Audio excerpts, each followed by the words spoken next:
This is the Troll Patrol, live with Justin Freakin.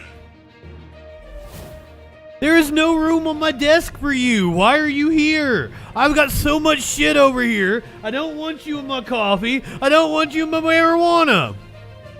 Tanya, Princess Kimberly, Warlord, good evening. Welcome to the Troll Patrol Live. It's a friggin' Wednesday. Another big debate tonight. We are about an hour away from Kari Lake, the Republican nominee for Senate in Arizona, debating Ruben Gallego, the Democratic nominee for Senate in Arizona. This is Kyrsten Sinema's seat, soon to be open seat. Kari Lake, batshit fucking crazy. Probably one of the craziest people that we have watched. However, incredibly well spoken, very charismatic, so it's going to be fun to watch this debate.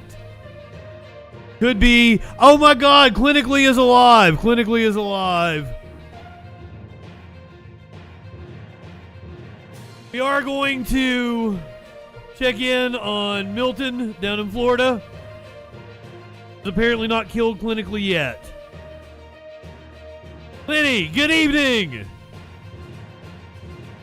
We do have several reports of tornadoes in the area. I have not seen the doggo video yet. I saw that you sent it. I have not watched it. Welcome in, everyone. Let me give you your meme of the day. Not really a meme. It's just kind of a post. Kanye West and Bianca Censori are getting divorced, according to TMZ. Pete Davidson has the opportunity to do the funniest shit ever.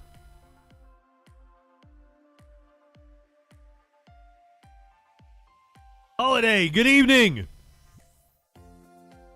Men, you know that I am not high enough for this shit. Warlord, do you not know that Pete Davidson dated Kim Kardashian after her and Kanye split up, and Kanye almost went fucking nuts over it? One of the reasons for his descent into madness over the last few years was the fact that he was apparently really upset at Pete Davidson boinking his woman, or his ex-woman, his baby mama. The whole thing back in what, 2017, 2018? What if Pete dates Kanye? Also would be the funniest shit ever. Either way, it's the funniest shit ever. I believe between Pete Davidson and South Park, that is what broke Kanye West's brain. Because I also didn't know that apparently right after the episode, Kanye took it in stride. He apparently was like, the South Park guys got me. But then it ate at him, and he has mentioned South Park in a song as recently as like last year. So just throwing that out there. We got a lot of news to get to before we do the Arizona Senate debate at the top of the hour.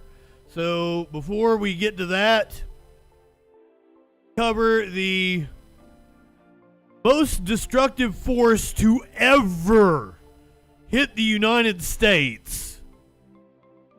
Of course, I'm talking about Donald Trump, who was speaking in Pennsylvania. 099, so over 13,000 illegal, alien, convicted murderers roaming free in our country. Murderers that they're released from penitentiaries, prisons, and jails. You got 13,000 plus murderers in our country that were released from jails from all over the world. They come from the Congo. Babylon, T-minus, from welcome all in. over the world, not just South America. They do come from less than an hour away from the Arizona Senate debate. Like in Venezuela is way down. Live in Reading, Pennsylvania right now. Into the United States. Oh my God, that pot tastes amazing. This is new shit. In fact, I'll make. I think it's peanut butter gelato. We don't win if this crazy. Tastes insane. Lenny, good evening. Next year, this same group is going to meet in Caracas, Venezuela, because it'll be much safer than your particular state. That's what? where we are. We're going to get these people out We're going to deport them so rapidly. We're going to get the criminals. Kid looks so bored.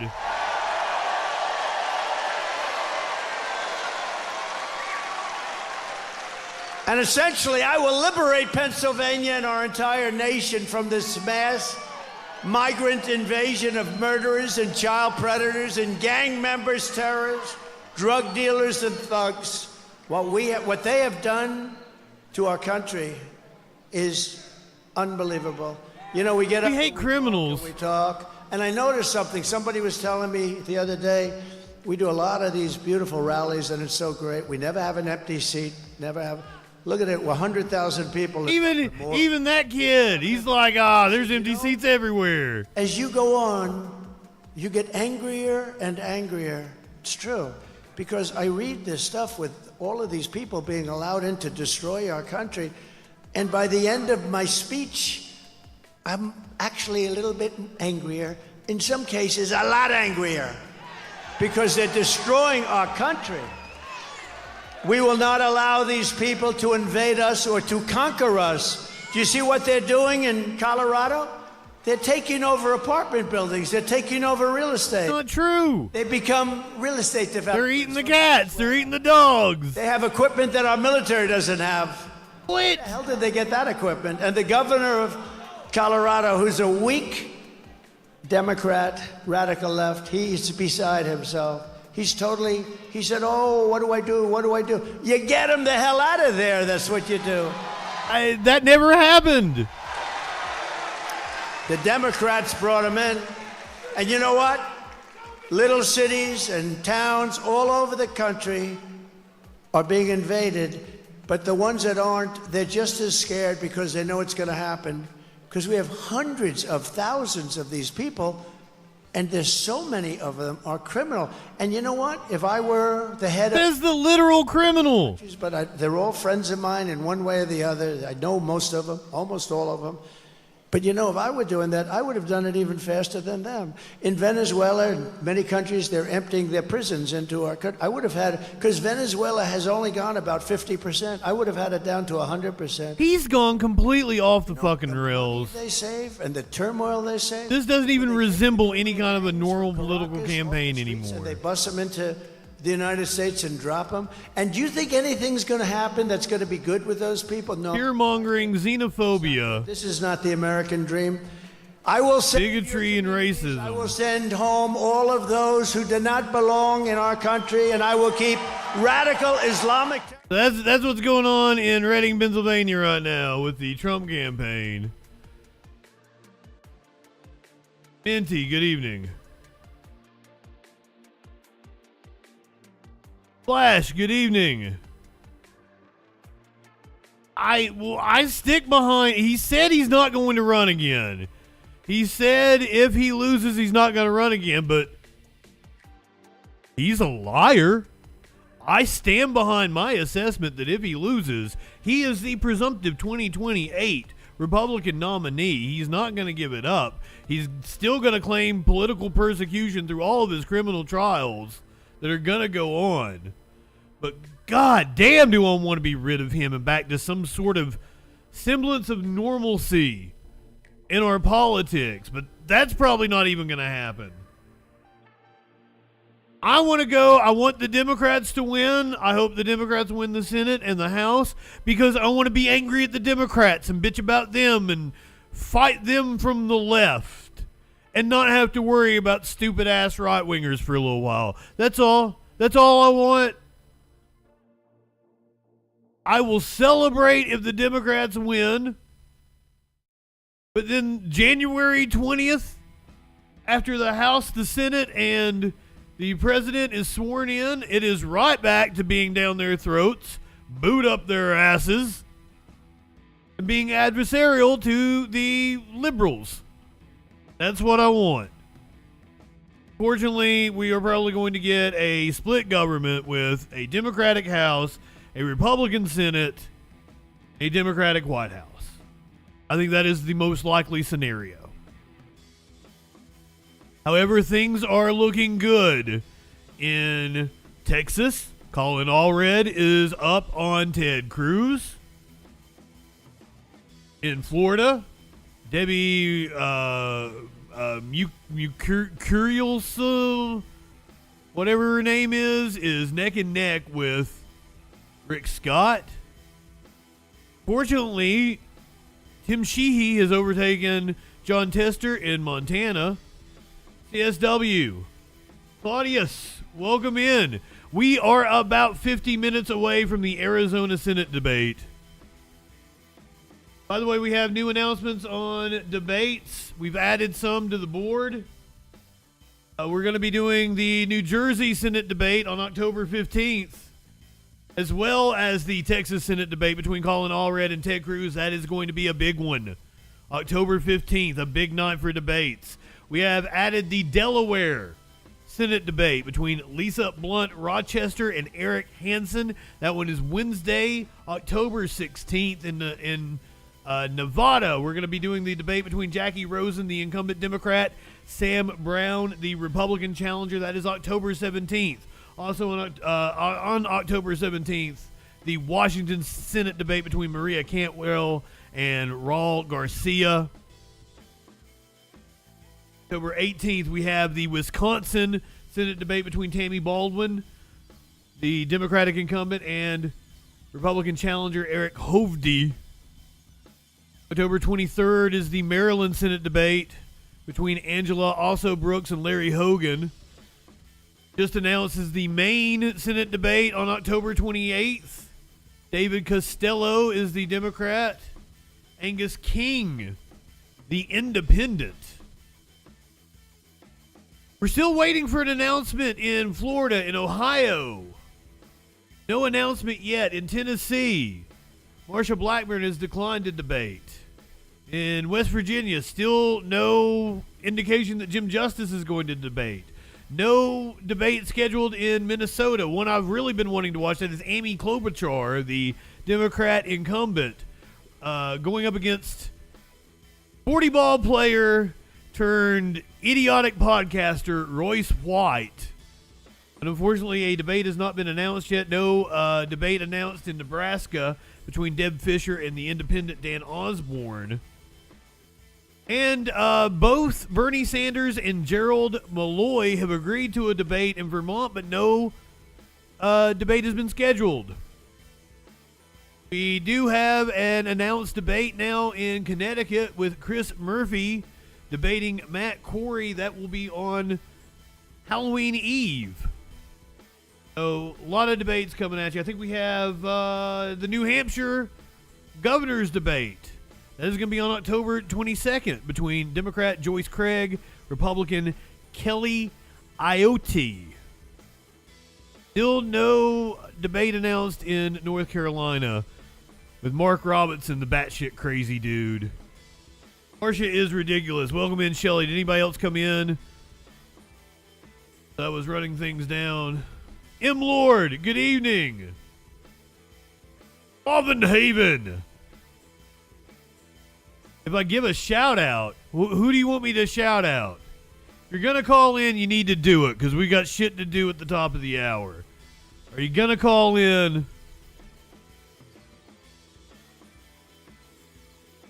(917-830-4359). You get your ass in gear, give me a call. Until then, we're going to be covering Hurricane Milton. Advice for Jeff's voice, his vocal cords. Making landfall now in everything. Florida. Yeah, that's what he said. He came in here earlier and during a break.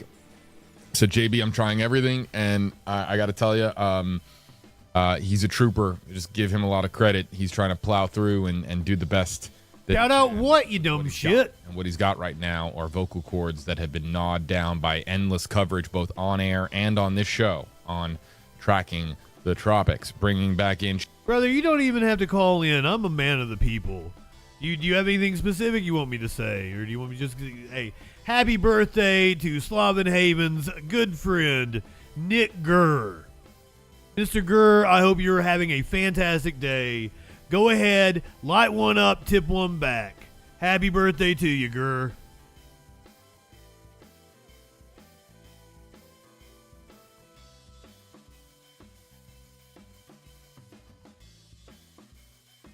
It's his birthday, so he deserves a titty slap. A titty slap! What the? Give me those titties, Come on now. Those titties, huh?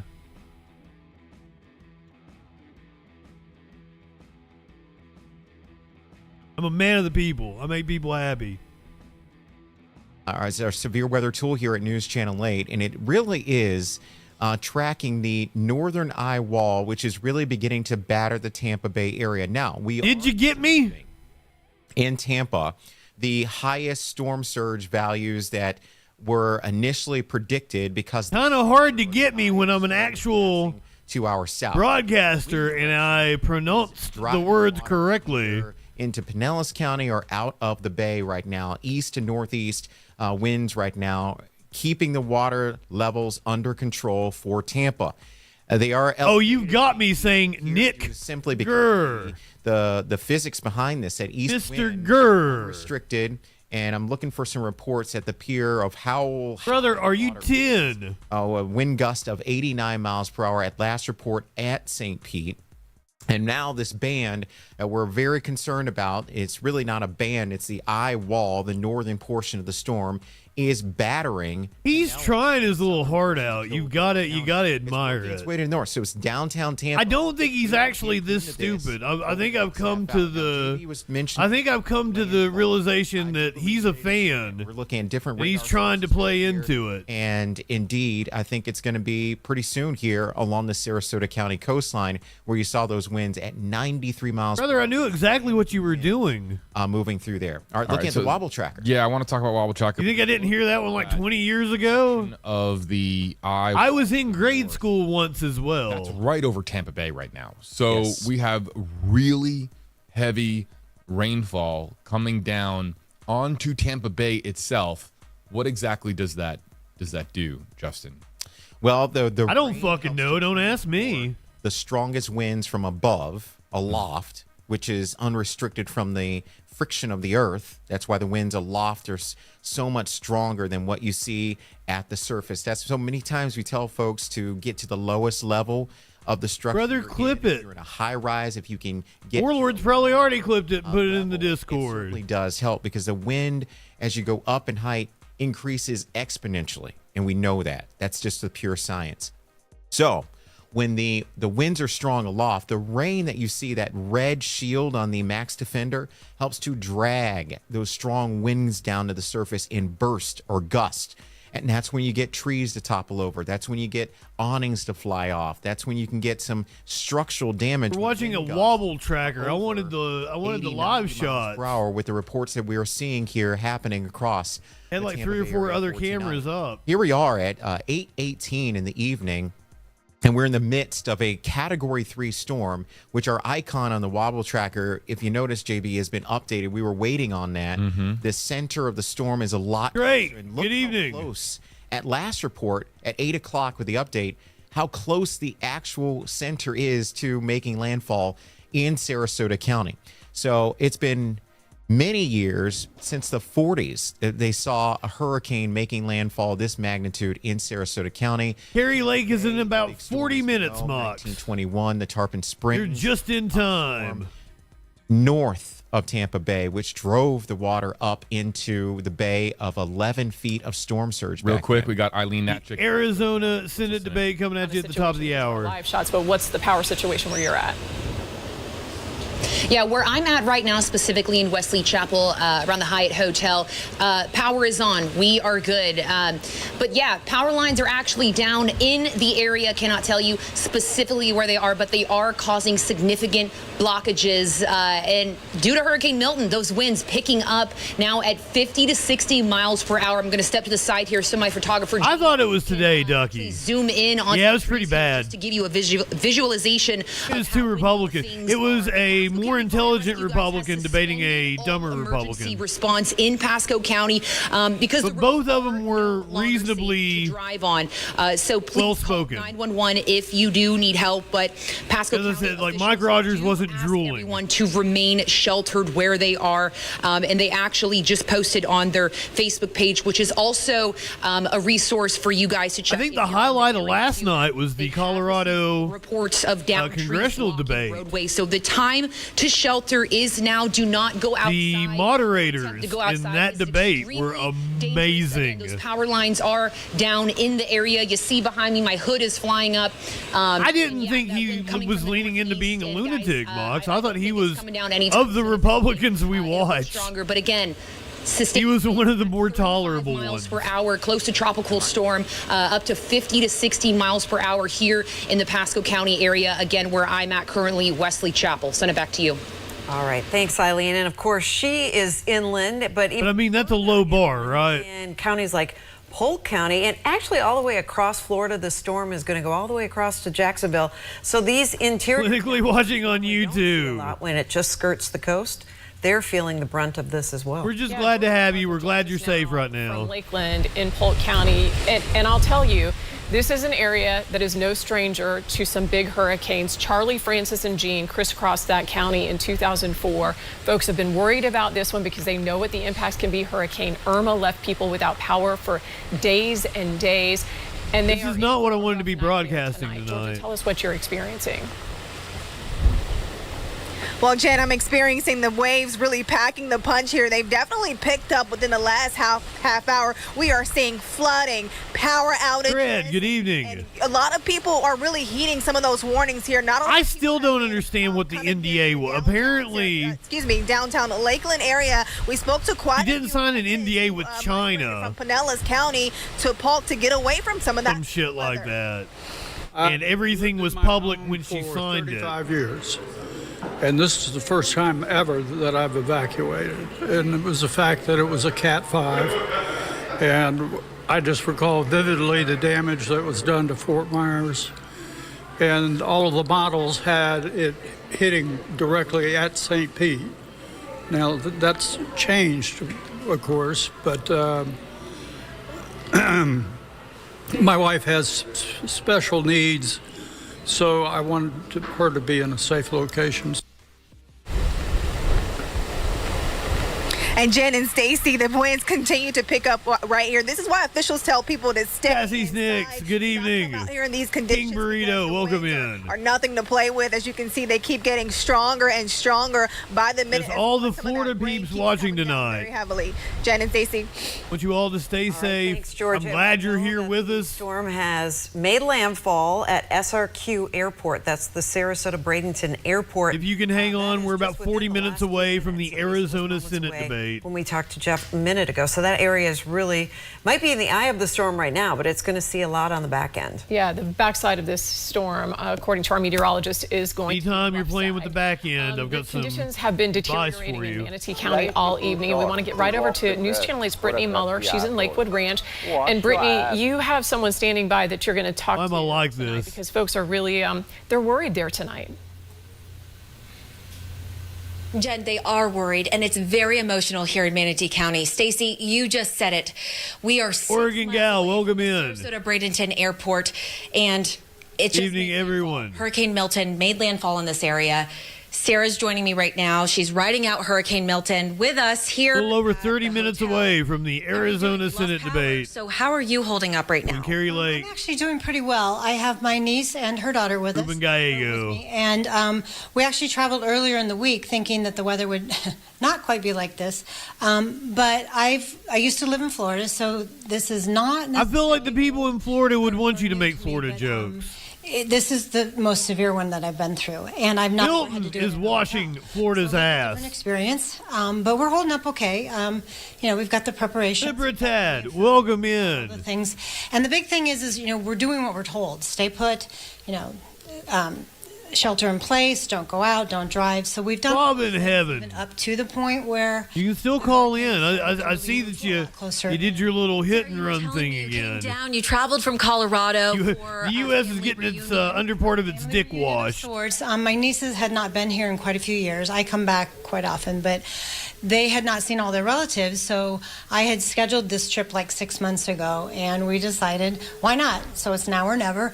And it turned out to be a different experience, but we did get to see all the relatives before all this started to happen. What area? What community here? Sarasota and Bradenton. So, and then I have friends that are in Sarasota. This is live. This is live coverage of Again, I grew up Hurricane here as a Milton child. making landfall. Moved away to Colorado, and then I've come back. I kind of go back and forth. I'm a good tourist. I'm a good local. Right. A little bit of both. This community could brace some of the worst impacts that we're seeing from Hurricane Milton. When that sun comes up tomorrow morning, we're going to see it for the first time. Are you fully expecting to see a different community? Completely. And since a lot of my ties are to Siesta Key, and when I lived here, they were Siesta Now we're just kind of fear-mongering. I was heartbroken 2 weeks ago with Helene, and this is going to be even more heartbreaking because this is still home to me. Well, so we do need to be realistic. Community. This is where I want to go out and help people if I can. But again, you know, you're limited with what you can do. Radar. But yes, My I camera 100% is. support, you know, whatever needs to be done. And obviously, we've got to keep staying out of the way or figuring out what to It do. looks like the eye is making landfall right I don't own a now. home here anymore, but so many people. Hot dog, welcome in.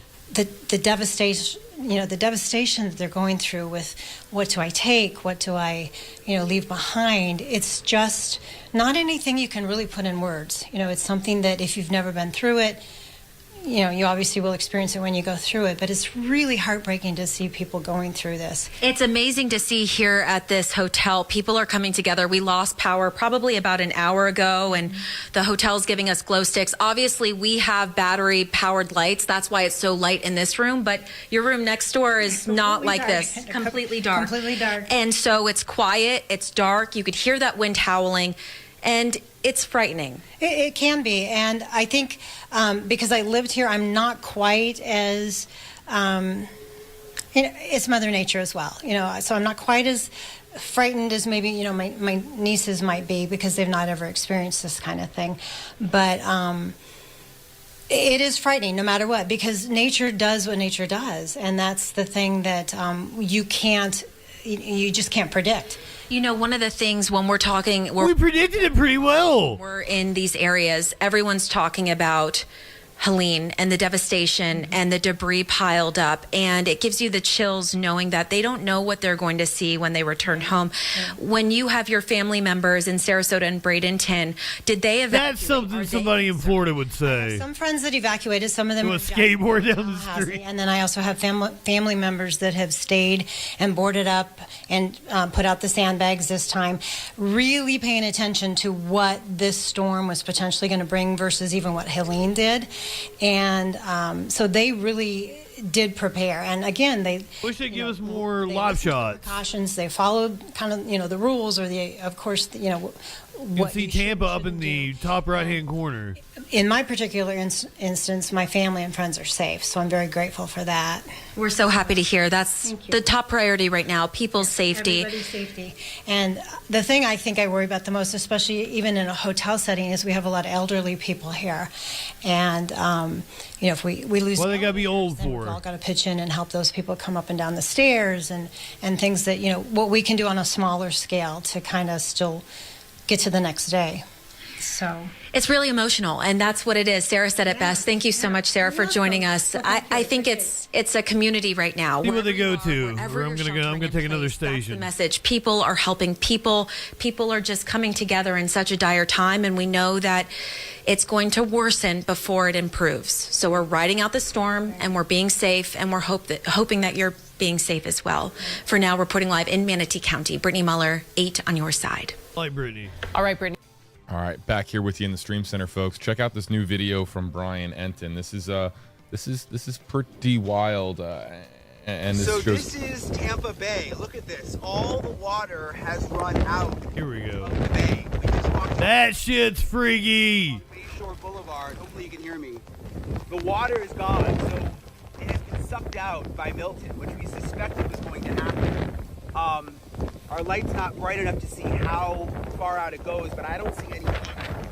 Oh, this shit's so cool. This is Tampa Bay. So well, don't go back to that shot. Incredible. We talked to Brian.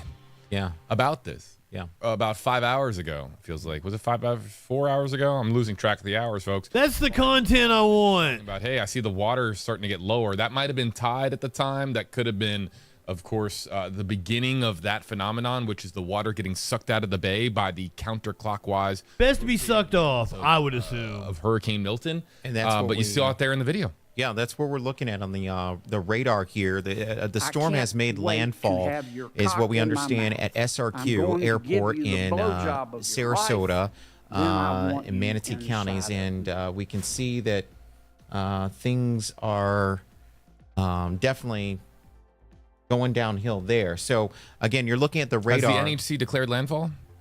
I'm looking for that report. Yeah, I mean, surely that's landfall, right? And you know, I don't think. So clearly, let's half the motherfuckers over the center of the storm is over land, but the NHC has not officially made a landfall declaration based on what I. Hold on, I'm going to the moderation. We're gonna lighten up the rules again. More of an official sort of. I'm getting tired of this shit. Know that the hurricane is officially over land. The center of the hurricane is over land. I don't know if they've issued a special advisory to declare landfall. That might be coming. Maybe they save it for the 9 o'clock update. I haven't seen it from the NHC. Have you? I have not seen that just yet, but certainly the conditions over the Bay Area are definitely reaching a peak of being the worst that we're going to see here in Tampa. So you're looking at the radar. I've got sexual harassment, no filtering. Northern eye wall is battering. Okay, sexuality, sex, or gender, no filtering. And now even Lakeland is involved. I probably had it like less filtering because of that. Okay, misogyny. Now I'm being told no filtering. No filtering. And I'm gonna race, ethnicity, religion, no filtering. Sex-based terms, no filter. Did occur and where the NHC wearing no filter landfall, because we are getting word that landfall has occurred. Anybody? I saw your note. I just don't have time at the moment. I'm sorry, Cole. Try to get back to you. Okay, Siesta Key. We're gonna get into a new live stream. Stand by. Live. Okay. Turned all that shit off. So hopefully, we now can get away with terms like suck off. An old-fashioned suck off. Lucky, welcome in. We are about 30 minutes away from the Arizona Senate debate. Minty, good evening. Okay, so here's the thing, is I've got it like set to be harder on people that are new. A great suck off of 2024. Okay, yes, this is the content I'm here for. Monitoring very closely the weather conditions out here, and now the wind is starting to pick up, as you might be able to tell. Let's see some dumb fuck weatherman put his life on the line. This is why we're seeing the street flooding. You guys, we are trying to. No reason for him to be standing out in the middle of the street to see what's going on, and of course we're relying on News Channel 8 viewers to alert us what's going on in their areas. When daylight comes, we'll be able to go out and survey the damage much better to find out what kind of he probably likes this shit done. But right now the wind is really picking up, the rain is coming down, and so we're keeping an eye on best we can. Back to you guys. Jeff, you need to be safe out there. And, you know, watching that debris float. You need to be safe out there, as we sent you out there to do that. You don't know how deep it is. It's dark out there, and with all of that debris, there's just stuff everywhere. And by the way, I mentioned I thought it made landfall, but we're waiting for official word from the National Hurricane Center, right? I mean, it's happening right now, basically. Okay. Yeah, it's happening right now. The meteorologist overruled him. Nah, it's happening. Okay. So let's go to the map and show you. So there's been 10 feet of storm surge in Sarasota. You can see it right there. This is near Walker Creek. so right near Sarasota, Florida. If you're familiar with the area, you could see that the tide level was supposed to be right around here, like 2 or 3 feet. Instead, it's closer to 12 feet. So this did happen. We did end up seeing this surge, and it ended up being basically south of Bradenton. So from Sarasota and areas south. Fort Myers had about 4 feet of surge. So 10 feet of surge, 4 feet of surge. This is where the biggest surge has been. Because he still barely got his voice back from Helene. Nobody's surprised by this, but right there on the northern side. This is a man who hasn't slept much in the last 2 weeks. Petersburg, some places have seen 13 inches of rain already. Tampa, that rain. I'm amazed he has his jacket and his tie on. A regional flash flood warning for basically this whole area right here. Usually when weathermen have been at it for hours, it's strongest wind gusts are starting to move in. You can tell how bad the weather is. South St. Petersburg. By how little they have on. Those will continue to traverse. God really hates Florida. As the center of circulation moves on shore, you can actually see the eye right there. See the eye moving on shore right about. Here's the thing. So it I've been to Florida several times. Never had a bad time in Florida. Waiting for the National Hurricane Center to tell us for sure, but have not been to Florida, but like once as an adult. We picked up, and so far it's been about a foot in St. Pete. But remember, we're still seeing that heavy rainfall across a lot of our area right now. It's going to be a little while before it ends. Look at that. So you can tell. I've been to like Disney World multiple times. Hillsborough County, and that's headed Universal Studios. So I've been to the that's going to continue shitty part of Florida, right in the middle. And also the northern part's really shitty. That's where I went as an adult. Inches of rainfall. So again, stay off the road, stay inside. Things will start to get better, but it's going to take until after midnight for that to happen. Again, it looks as though come visit in October. The weather is great, and a lot of people think that as well. And that was the thing when I was growing up. Was the ritzy families south of downtown Sarasota. They'd like pull their kids out of school for a week. 8:30, Doppler radar indicated the fall and go down to Disney World. Made landfall near Siesta Key in Sarasota, Florida. All right. Maximum winds so it were estimated at 120 miles per hour. All right, well, that was a good forecast from the National Hurricane Center, saying that the storm was going to landfall with winds of around 120, 125 as a Cat 3 hurricane and right near Sarasota Bradenton Airport, and that's where it ended up being. So at this point, if you want, I'll toss it back to you guys at the desk. We need to preserve your voice as best we can. So official landfall, 8:30 p.m. Thank you so much. And that was in Siesta Key again, very near SR. We're about 20 minutes away from the Arizona Senate debate.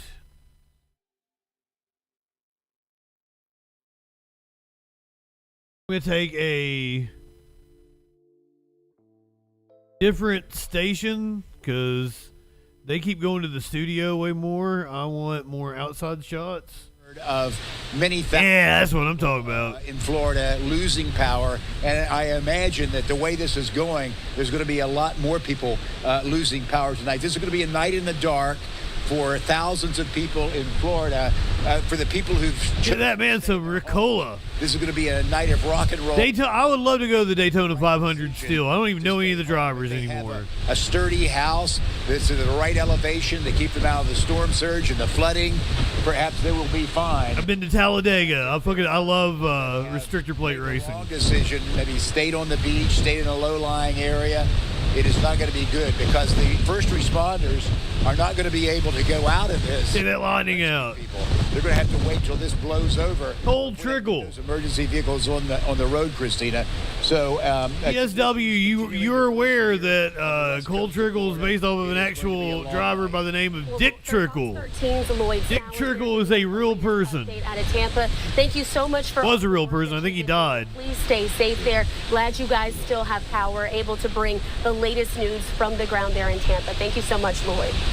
Dick Trickle.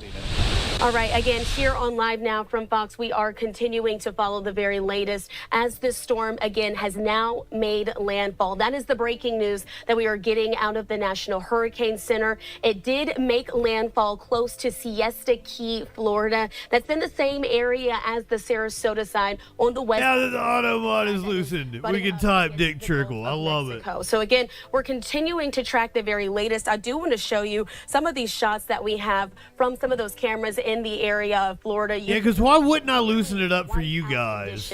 From all of the wind and all of the rain that are coming through. I've still got it set for people that like are looking very, very followers for the first 30 days or something. It's kind of stricter on them. Landfall. Since, again, we do know this storm has made landfall, and it's really going to be the storm surge and the flooding that's going to be affecting residents and folks as this storm continues to push through the panhandle and the main part of Florida as well. I do want to pull up the latest. I mean, like, it's the National Hurricane Center. From the National Hurricane Center. They're the ones that have the official word, right? And as you can see, as of 8:30, the Doppler radar data indicated the eye made landfall. Of Hurricane Milton had made landfall near Siesta. That's when they declare it as the County storm making on the landfall. west coast of Florida. Max sustained winds at landfall are estimated. They are the official word, kind of like that one organization is the official word on what today, getting some really great shots. A recession is. As that storm. Get the name of it now because I'm so stoned. that is the latest. And it's been a while since I've had that It argument. did make landfall as a Category 3 storm. This is what it was. There's literally an organization tasked with saying when we're in a recession. Category 5 at points as it was in anticipation, as it was closely getting closer and closer. 20 minutes now until we go to Arizona. It's the Illuminati. 20 minutes until we go to Arizona for the Kerry Lake Ruben Gallego debate. All of a sudden, a little. Go back to Pennsylvania. This is live with Donald Trump. FREAKIN very much. You know why? Because of your Commonwealth. She's now going around saying, "I love fracking." Oh, I love. Let me tell you, this ever happened. Day one, there's no fracking, and that's the end of Pennsylvania. Frack you, buddy. It's the biggest factor in Pennsylvania. She imposed a natural gas export ban on Pennsylvania, which is... I don't think he had been out long. In effect, by the way, just in case you don't know. I think he came out a little before 8. 25,000. I'm just giving you the same numbers that I gave you before with her answer. But I may be wrong about that. Attorney General, as Attorney General, she destroyed the state of California as DA. Poor Lord, we are 20 minutes away from the Kerry Lake Ruben Gallego debate. Of America, when she was a lot of people are really looking forward to this. General of California, she redefined child sex trafficking, assault with a deadly weapon, and rape of an unconscious person as non-violent crimes. She said under no circumstances. She destroyed California. It's not there anymore. Non-violent crimes. They're pretty violent. You think you just fell out of a coconut tree? She's a liberal. She's a very liberal. She's not even liberal. She's way. Remember, I used to say, State of the Union, we will not be a socialist country. We will never, ever be a socialist country. And I was right. We're a communist country. Yes, everyone is so bored behind him. I was right. There's a kid, I think he's falling asleep. He's right back here. Communism. So I was right. We will never be a socialist country. Boom, they skipped it. So I was right. I like to be right. She pledged to confiscate your guns and endorsed a total ban on handgun ownership. She never did that. Endorsement of the NRA. You know, how many people in here own a gun? All of my congressmen are they're not sure what all of his congressmen. Dan, you know what to do. All of my congressmen, they're a little bit shy about that. But you know, she will confiscate your guns. She's going to take your guns away, just so you know. She sponsored a bill to impose a 100% ban on gas-powered automobiles. Congratulations. No, she didn't. I'm sure you'll sell your automobile. He is just beyond the pale of lies now. I will sign that on day one. I'm going to sign a lot of things. This is just insane. My hand will be very sore from signing. I'll walk out, I'll say, man, that's a lot of signing, and I've signed a lot of things. She even called for free sex changes for he's always been aliens in detention. But I mean... No, we're talking about major radical left stuff here. This is top of the line. It's true. Far left of Bernie Sanders. Seriously, if I was to play you his speeches from 2016. It's about time I put my foot. You would be like, all right, he was a little more tethered to reality at that time. Now Bernie is saying, I've got to put my foot down. Ponder Monkey, good evening. Kelly, I tell you good evening. Perhaps most revealing of all, and it's the simplest. Anonymously. All for the last 3 years I heard. But I mean, this is just beyond the pale now. The French fry oven at McDonald's. I worked so hard. It was so hot, the heat. I'd get burns. Oh, look, it was a burn. I got a burn. I still have a scar. It was horrible. Only one problem. She never worked. This is just rambling nonsense. You know, I in one way I hate that. It's sort of... You could follow what he was saying in 2016. But they refused to report it. They reported that she worked there, but when it turned out to be a fake, they didn't want to talk about it because they're fake. Hence the term fake news. They're fake. No, they'll get because they've almost lost all credibility now. You can hardly read the papers. You know, you only know this guy talking about who has credibility. Drivers hear a lot of different things, but you don't know. Like when these guys deal, and they go up and they give them a story, and they know exactly what the story is, and they give them the correct stuff. And then they write it the exact opposite. You're 15 minutes away from the Arizona Senate debate. Corrupt people. They are corrupt, and they. I can't. Too much. Yeah, here's what I'm talking about.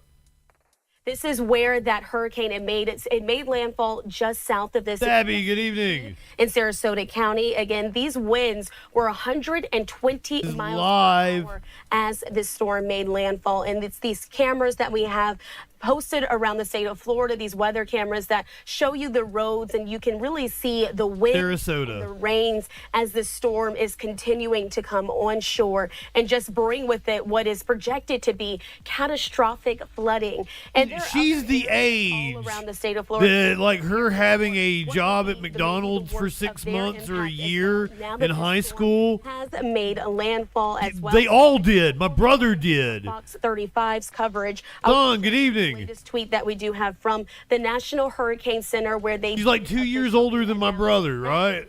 At the hurricane had made landfall. This was as of 8:30 p.m. Eastern time. The Doppler radar did indicate that Hurricane Milton made landfall near Siesta Key and Sarasota County on the west coast of Florida. Max sustained winds at landfall are at an estimated 120 miles per hour. That storm really ripping through. Okay, we're going to be going to Arizona at the top of the hour. At Sarasota before we currently a live look at Fox 35's coverage as well. Let's listen in to what their meteorologist. I lost the camera in Sarasota.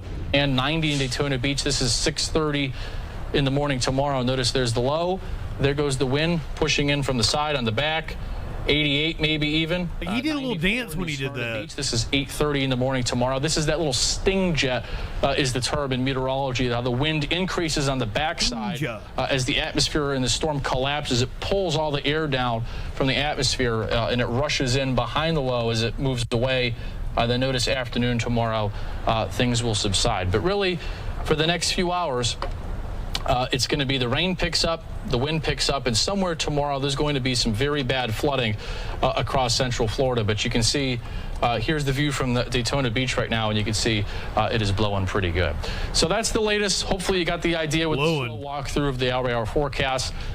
There could be a tornado in the middle of the night. We'll be watching things. Obviously, we're going to be here. But something like 72 tornado warnings issued throughout the day today. No, I do have a couple of questions for you. Good evening. You mentioned the rain is going to be picking up, but even here in our studios in Lake Mary all afternoon long, we've heard... Don, did I tell you good evening? As you've been saying, is that going to continue all night, or will it be consistent?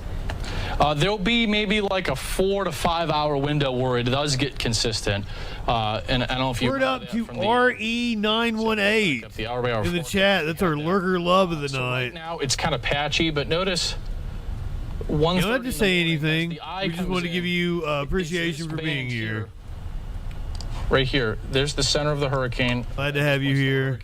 It's this. If you're new here, I'm JustinFREAKIN. See this on the north side where cover the most absurd news, politics, and current events all out on the internet. Not a burst here, a stop, burst, stop. And tonight that includes the Kerry Lake Ruben Gallego debate.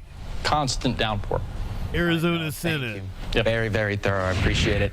We are here with you. We are here. All right, that was just some of our coverage there from Fox 35 in Orlando as they are preparing for the eye of the hurricane to reach them. As you just heard the meteorologist. Would you guys like to go back to Trump? Would you like to stay on hurricane coverage? We're going to step away for a 2-minute break, but before we go, I do want to.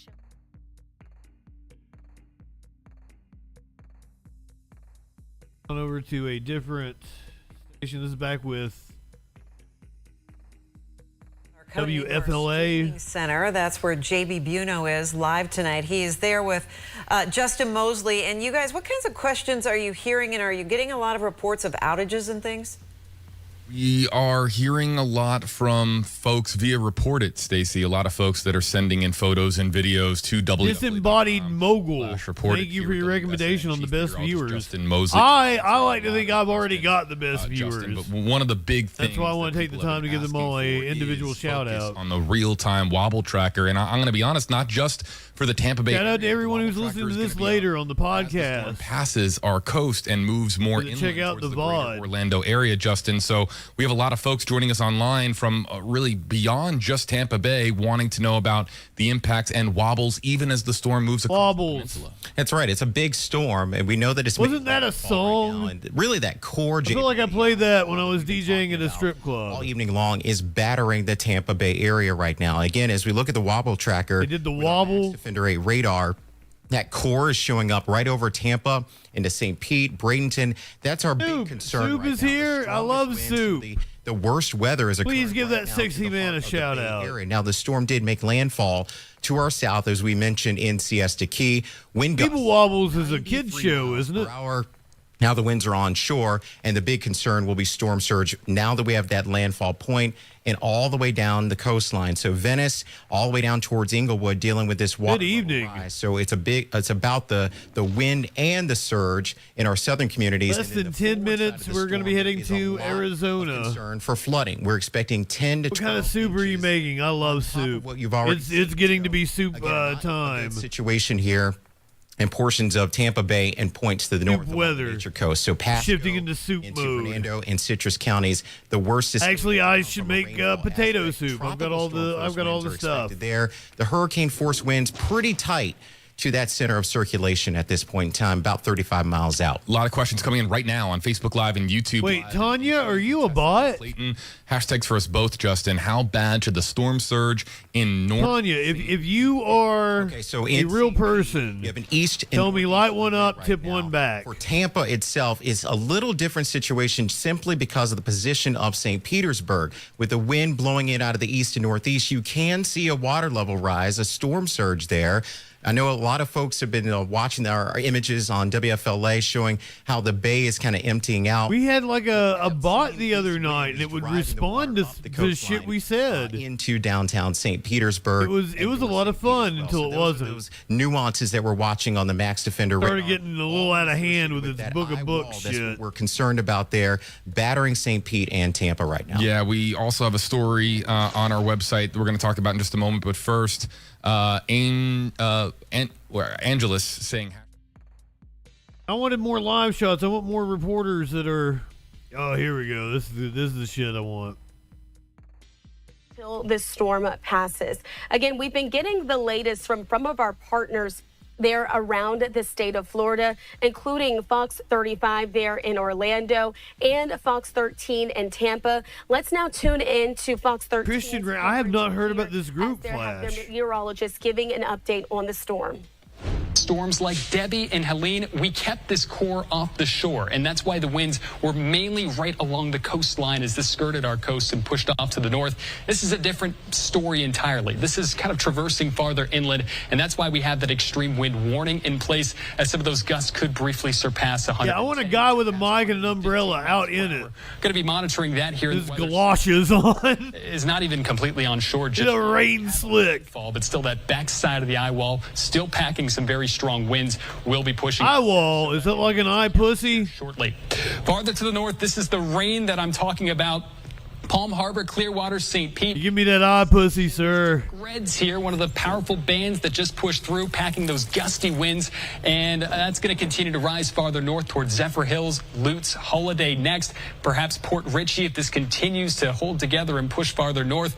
Eventually, all these hurricane force winds and tropical. See you later, Port Richey. Are going to be transported to the nice knowing you. State, as this is expected to maintain hurricane status all the way through and through. He is creepy indeed. That's one of the reasons why I want to piss in his eye hole. Like this, but when you have a Category 3 hurricane, it's something that you. I know you're going to get a dose of crazy once we go to the debate, but let's go back to Reading, Pennsylvania. That old Trumpy boy. Gavin Newsom, he has destroyed California. And you know, for me, it's hard to say these things because I have property in California. I have a lot of property in California, and I hurt myself. But what I'm doing now is much more important than my properties. It's really much more important. Every time I say that, what a rotten job he's doing, I say, well, that's going to cost me a lot of money every time, but it doesn't matter. Tommyfornia. I wouldn't be doing you guys know that it got renamed? I wouldn't be doing. But under our administration, and by the way, how good did J.D. Vance do the other night?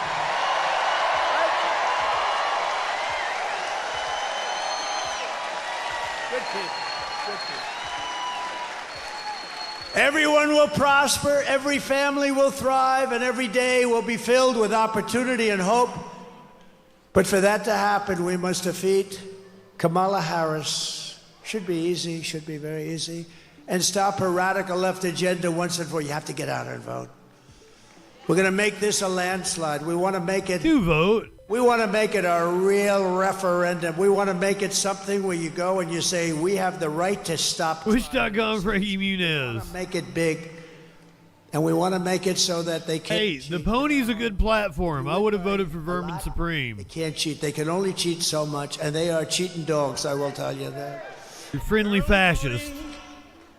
In Pennsylvania is underway. What the hell are you doing sitting here? Go. Do you want to get rid of the actual fascists so we can go back to having, joke candidates I can support? I love Uncle Sam. Look, protest. Thank you, Uncle Sam. Thank you. He's the greatest, that guy. Lenny's not coming back if Trump wins. I think we're going to have you back, Lenny. He's great, actually. So get everyone you know and go vote after. Or you're going to have to start watching the Troll Patrol with your coffee in the morning. We stand on the verge of the 4 greatest years in the history of our country. I believe that. I also believe that if we don't do this, I don't think it'll ever happen. I think our country is going to be destroyed. They're destroying our country. You will have 200 million people come in from all over the world, including prisons and mental institutions. With your help from now until Election Day, you could use both of those things, man, prison and mental institutions.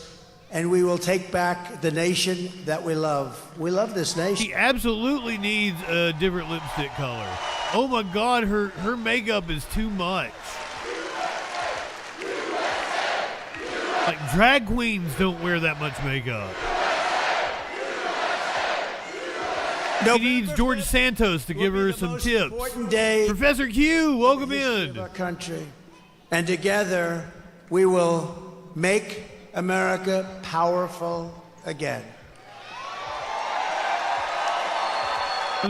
Lucky I do not want you to vomit, so I will spend our last couple minutes before the debate watching Milton coverage.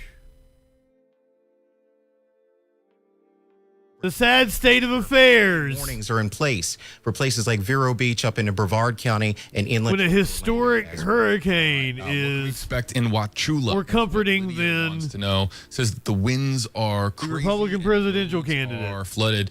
We know that a lot of these impacts are being felt right now in the viewing area because we're getting in a lot of stuff on WFLA.com/reported. That's right. Wauchula, Hardy County, which is just south of Polk, where we just mentioned there. We're still dealing with these bands that are working their way through. They want to prepare everyone. We might not know who the president will be. And the eastern eye wall. For a few days after the election. The northern portion of this storm. Maybe a month. This really could very well be another showing that the 2000 situation I lived through. Front-loaded, as I've been saying. Horrible. The northern eye wall stretching from. Hopefully this does not go to the Supreme Court. Coast. Now, our southeastern counties, we're talking about Hardy, DeSoto, into Highlands County. Not as much rain, but there is still wind there. Tropical storm force winds, as I mentioned, continuing. Flash, you were asking about a movie I haven't seen in 25 years. The possibility of hurricane force wind gusts, very real. I've thought about rewatching it. Around Wauchula. And I watched a YouTube video about it and how it's, you know, 5 o'clock boomer fantasy. Yesterday, I remember real life on stream with meteorologist Eric Stone,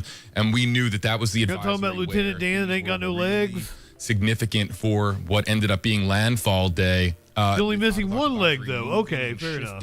That track to the Alien, good evening.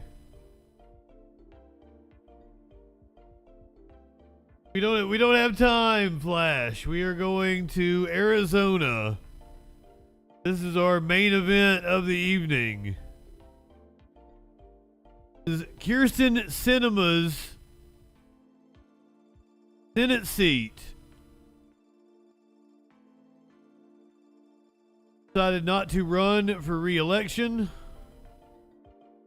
We have the Democrat nominee, Ruben Gallego, be debating the Republican nominee, Carrie Lake. Waiting for it to get started here on the Arizona Media Association channel, where apparently I'm one of only 450 subscribers. DJ, good evening. I like when we watched the North Dakota debate, there were more people watching the Troll Patrol watching the North Dakota debate. And there were people watching the North Dakota debate. I don't take pride in that, though. I wish more people were engaged with their electoral politics. This should be a lot of fun. Just waiting for it to get started here. It should live any minute. Tim Walz is apparently speaking in Tucson currently. Trump speaking in Reading, Pennsylvania. I wonder, so in a lot of the debates that we have watched, immigration has been the very first question they've asked. Except in California, an actual border state. Once again, we are in a border state tonight. The Arizona Senate debate. We are waiting for the Arizona Media Association and Local News Foundation to go live.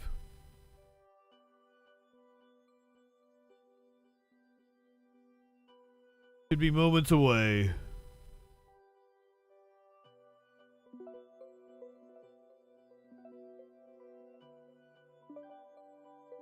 Tell you as we are awaiting live, trying to vamp as they haven't gone live yet.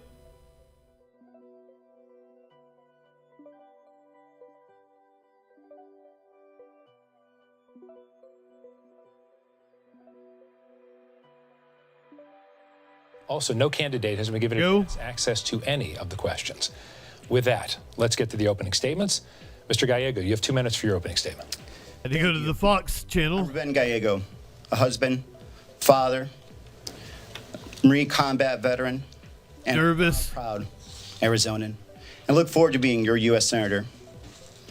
I was raised by a single mom on the south side of Chicago, and she raised us all on a secretary's salary. I slept on the floor so my sisters could have their own bed. And my first bedroom, and my first bed was actually my college dorm room bed. I worked every job I could find, much like many Arizonans do now, just to make sure they could help out, whether it was construction, meatpacking factory, drywalling, whatever I could do, just to help a little more. I got into Harvard and also joined the Marine Corps. Enlisted, went to Iraq and served with the best men I've ever met. Lima Company 325. And there, I saw some of the hardest days of combat and lost some close friends. But I did learn. There, he still didn't have a bed. War, there are no Democrats, no Republicans. Just young men and women trying to live one more day and be better Americans. And that's what I've learned this whole time I've been traveling the state. talking to Democrats, Republicans. They just want a better future. By contrast, we're going to see and talk to somebody who has really failed the basic test of honesty. She has lied to Arizonans about the 2022 election. She has said that she still is the rightful governor of Arizona. She has lied about fellow Republicans to the point where they had to go get bodyguards because of all the threats that she created. We are at a crossroads, Arizona. We need to make sure that we ensure our water rights, we continue this great growth in infrastructure, and that we actually protect abortion rights. That's where we need to go. And that's the options we have in front of us. Okay, thank you. Carrie Lake, you have 2 minutes, please. Fuzzy, it just started. Good to be back with you where I went up, tip one back. Right here in your home, and thank you for tuning in tonight for this important debate. It reminds me of the day I drove into town in 1994. I was 24 years old. I bought a house for $88,000, a 3-bedroom home. Arizona was affordable back then. Arizona was safe back then. And Arizona was a place everyone wanted to come to live. And now, unfortunately, we're not seeing that anymore. Arizona has become unaffordable and unsafe because of career politicians who have voted against our needs and what's important for our safety. We are going to be hearing tonight from somebody who's undergone an extreme makeover, to quote an old TV show, somebody who has voted with the most radical Democrats in Washington, D.C. to tear open our borders that were delivered to him in a safe way, with President Trump securing our border, who has torn apart our economy and who has made our children and our lives less safe.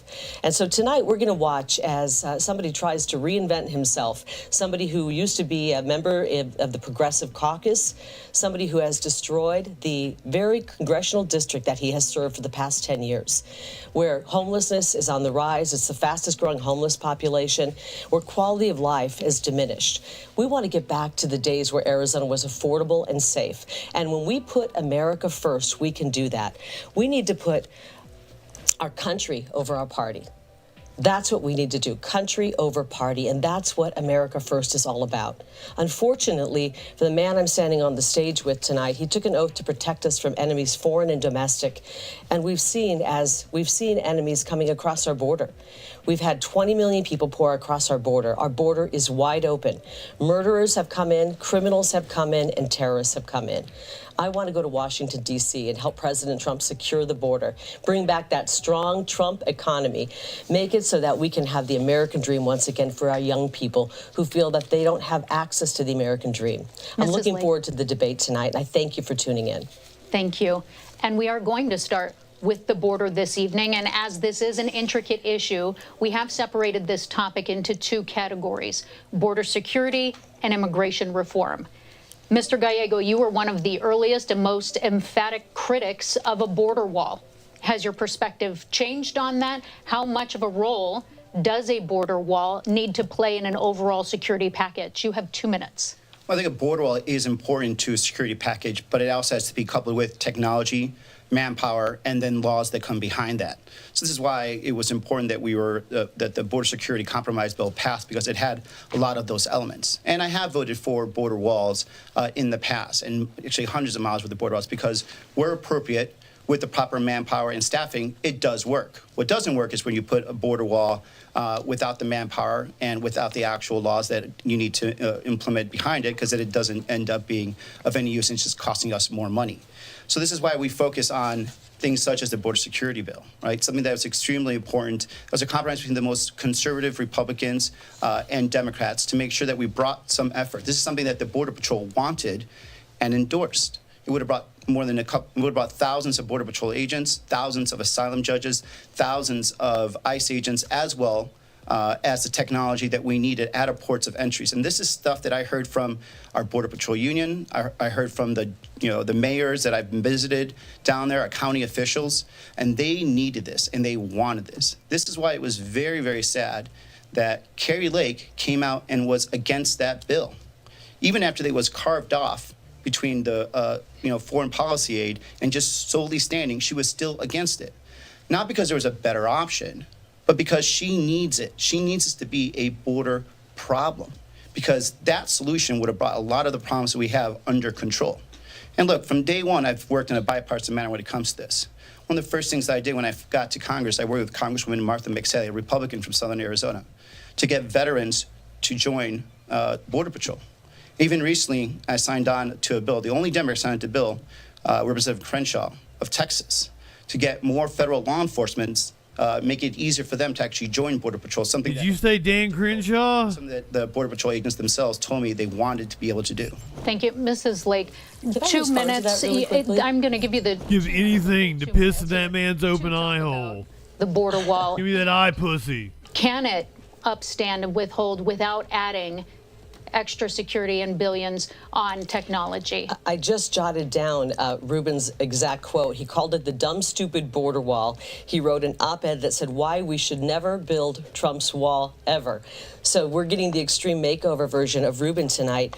Ruben has voted against border security every step of the way. Remember, I covered the state for 27 years. I was in your home, and all that time we watched as career politicians said they were going to secure the border and give us border security, and they never did until President Trump came along and actually secured the border, but he had to do it with one hand tied behind his back because people like my opponent were fighting him every step of the way, would not give a penny for that border wall. That border wall keeps us safe. We've seen it here in Arizona because we've seen those areas where the border wall is there and people aren't coming through. Where there are gaps in it, people are pouring through. And Ruben Gallego has supported every step of the way Kamala Harris, the border czar, and Joe Biden's open border policy, which has ushered in 20 million people illegally, including more than 400,000 convicted criminals, and they've done nothing to secure the border. The only piece of legislation that Mr. Gallego has put forth was not about border security. It was about removing the word illegal alien from anything in the federal government paperwork. He's more worried about semantics than our security. And right now, we know that we have terrorists that are coming through. We're worried about a potential terrorist attack on our home soil. We want to be able to go for a jog in the morning like Lake and Riley did and not have to worry about being killed, raped, and murdered. And we're not safe because of the people that have come in. Ruben Gallego has empowered the cartels. I want to finish the border wall. On day one, my first piece of legislation will be to fully fund and expedite the construction of the border wall. It's unfortunate we already paid for the construction materials to do that, but Ruben Gallego and Kamala Harris they sold that $325 million of border material for pennies on the dollar. They gave it away. We could have had that wall finished. Mrs. Lake, in addition to finishing the wall, do you add security and technology? Do you spend on that as well? Absolutely. I don't think we can do enough to secure our border. It is the most important issue facing Arizonans and facing our whole country. Every state is a border state right now because of this man's policies, this man's votes, which have been 100% open border. He sided with the cartels every step of the way and against the American people. And you and I are suffering because of it. Thank you, Mrs. Lake. Mr. Gallego, I'd like a minute to respond. Yes. And do you support open borders? Absolutely not. I do not support open borders. A country that doesn't have a border they control is not a country. I absolutely agree with that. And to say that, I've been very proud of making sure that in my time in Congress, I have voted and brought thousands of Border Patrol agents to Arizona, have voted and funded hundreds of miles of border walls where needed, where our experts wanted it. This is why I'm supportive of the border enforcement bill, the compromise bill that was supported by Border Patrol. And Carrie Lake, for still no reason why she can explain it, she can't explain it why she was against that bill.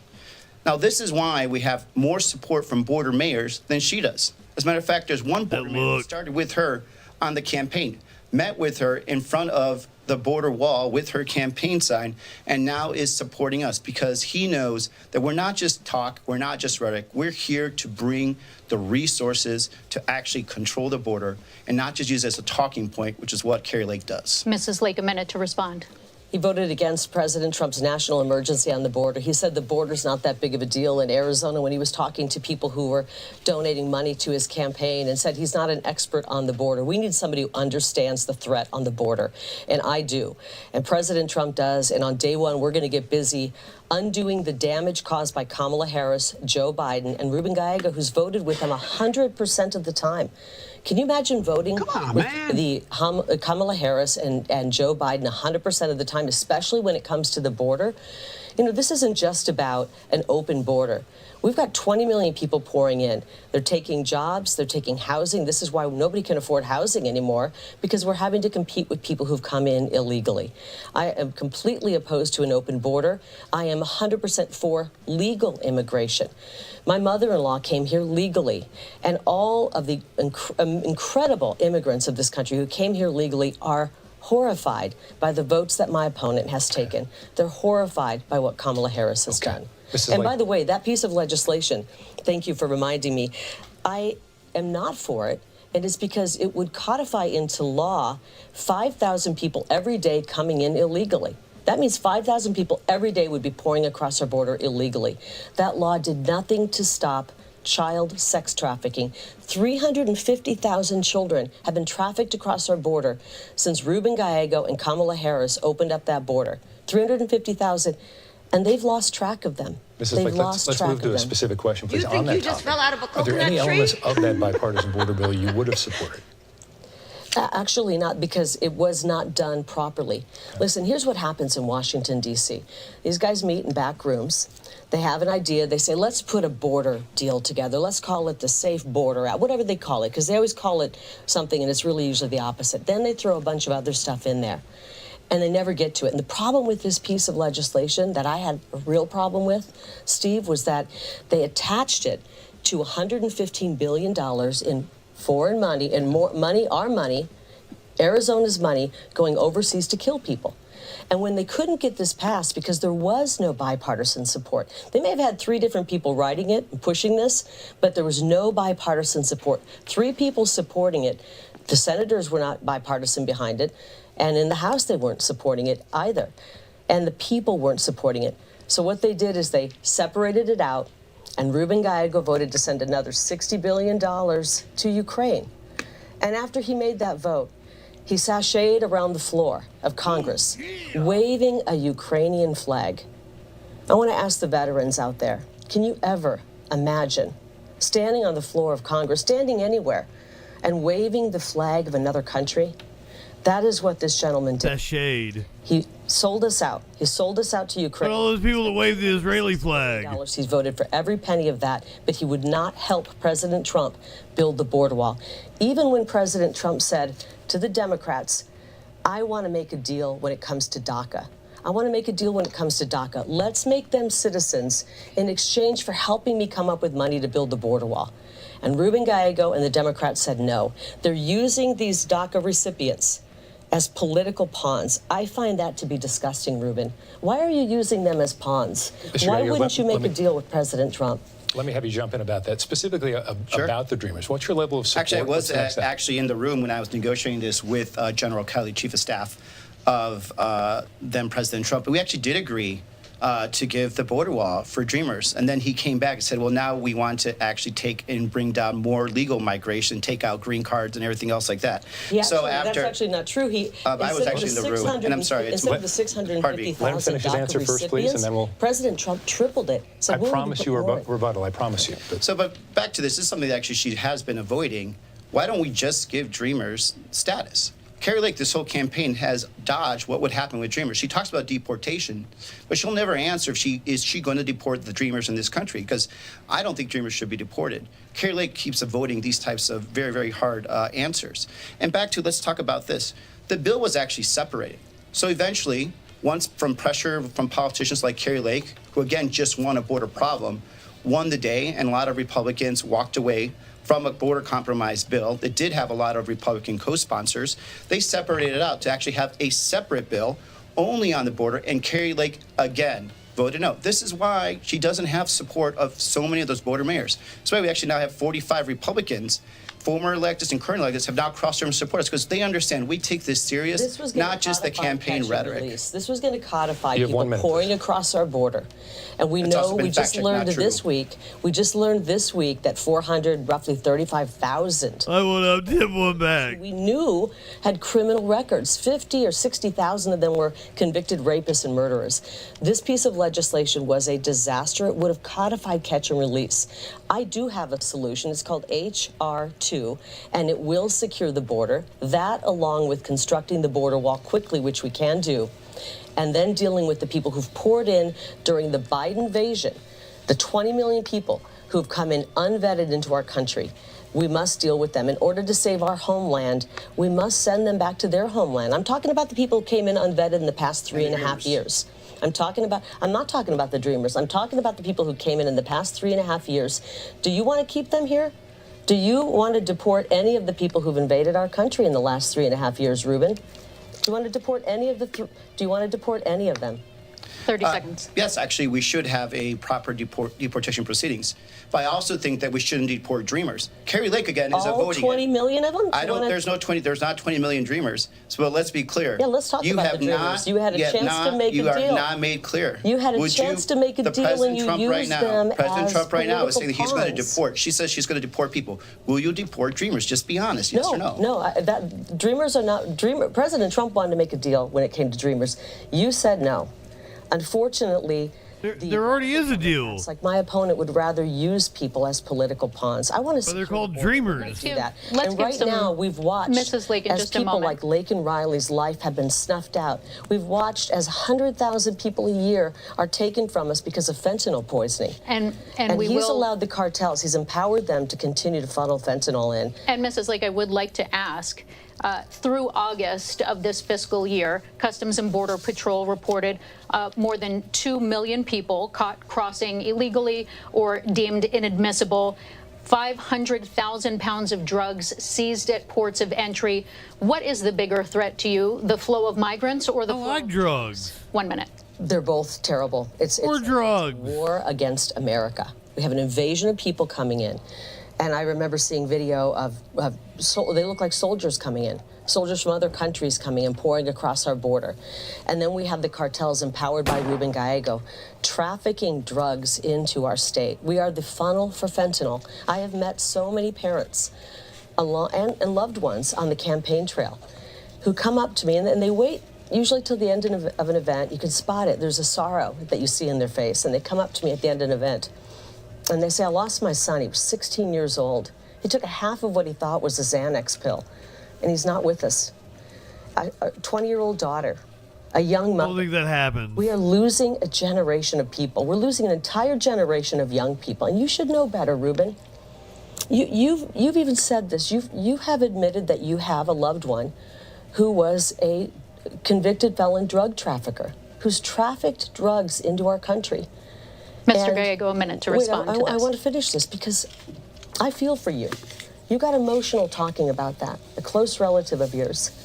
And for you to continue to vote to empower cartels to bring in fentanyl, which is a weapon of mass destruction, into our country.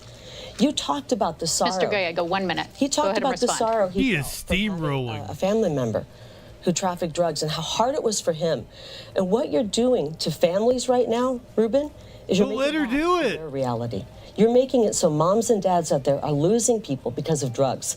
Your Mr. votes Gallego. on the border have empowered the cartels. I've taken this so seriously that, I was actually in support of a bill that would have brought more technology to the border, that would have actually checked all the scanners. And by the way, that was in the bill that Carrie Lake also, again, stood up and said, do not pass it. Not because it wasn't a good solution, because it would have brought a political solution to an end that she needs. She needs this talking point. I take this so seriously that as a member of the Armed Services Committee for the last 10 years, I actually introduced a bill into it called The Buck Stops Here, which helps us track down the sources of money that goes to fentanyl all the way from China to Mexico into the United States. So I do take this seriously. And again, this is why I have more support from elected officials and leaders in this country and in this state than she does. Border mayors that used to campaign with her are now campaigning with me because they don't think that she's serious about this. As a matter of fact, we have 45 Republicans, again, that aren't campaigning with her. And what it seems like, Donald Trump doesn't want to campaign with her anymore either. He's not allowing her pictures on any of his billboards. So this is what we're seeing right now, a candidate that could only talk but doesn't actually produce results. Well, Mr. Gallego, one of the impacts that we see that's really being felt by border towns that we heard from in the questions that were submitted by voters is that the hospitals in border towns are spending on medical care for migrants. Food banks have been impacted and continue to be stretched. That's And right. so now locals worry that there aren't enough resources left for them. So how do you rectify or regulate the financial impact for those communities, especially when we're looking at both for-profit and nonprofit organizations? 2 minutes. It's a great question, actually. I've been working for, the last 2 years, especially to make sure that we bring money to our border communities. This is money that's been asked by Yuma County, Santa Cruz County, Pima County, Cochise County. Money in the NGOs that are transporting people. We're going to give him his time. Okay, he wants to fund the NGOs that are I'll give you a response. So these communities, including these nonprofits that work with our local communities, are essential to actually making sure that the streets aren't full of men just walking around, right? And so what they do, with the help from us through FEMA, which, by the way, she wants to cut these funds, is we made sure that these migrants aren't affecting these small towns. They can't take that impact. And that our local communities, our hospitals, firefighters, law enforcement, ambulances, that they're all reimbursed. Carrie Lake, she will do anything and say anything to gain power, including lying. I haven't had a vote in this. You have had a vote for 10 years, Ruben. Why haven't you voted for Mrs. Lake. Has said that in 1 minute. That we took money from FEMA, that we took money from FEMA for a hurricane, when in fact we appropriated money specifically for those border communities because they were asked for by these mayors. And now she says we should cut that. She says we should cut that. These mayors, so I hope you'll call the mayor of Douglas, the mayor of Nogales, the mayor of Yuma, and say, hey, because I want to earn points with my friends on these right-wing talk shows, I'm going to cut your funds. Because she's lying right now. She's lying that the money that went to FEMA came from that fund. It actually is going directly to them. But of course, it doesn't matter. As long as she gets to get her talking points in and she gets to lie and get power, Arizona, especially our border communities, are the ones that are going to be hurt. Mrs. Lake, how do you rectify the financial impact for those border communities? It's 2 minutes. absolutely horrifying. Hospitals having to close down, hospitals there that aren't being paid because people coming across illegally are getting services and they're not being paid for them. And Ruben's idea is to actually funnel billions of dollars into the NGOs that are actually taking part in transporting people further into our country, not just here in Arizona. Go to the airport. Take a red eye out of Phoenix Sky Harbor. It looks like a migrant encampment because so many people are moving from Phoenix Sky Harbor to all points, all 50 states. And Ruben Gallego has funded that. That's what he wants to do. The real answer, the real solution, Arizona, is not to have to pour billions into all of this, is to shut down the border. Build the border wall that he calls a dumb, stupid border wall. Build the border wall. And then, Ruben, we don't have to pour billions of dollars into the NGOs. The real solution to help these border communities so that they aren't taking a financial hit is to finally put the border wall up and get serious about border security. But Mr. Gallego would rather pour $260 billion of your hard-earned tax dollars into Ukraine to fight for their borders, not our borders.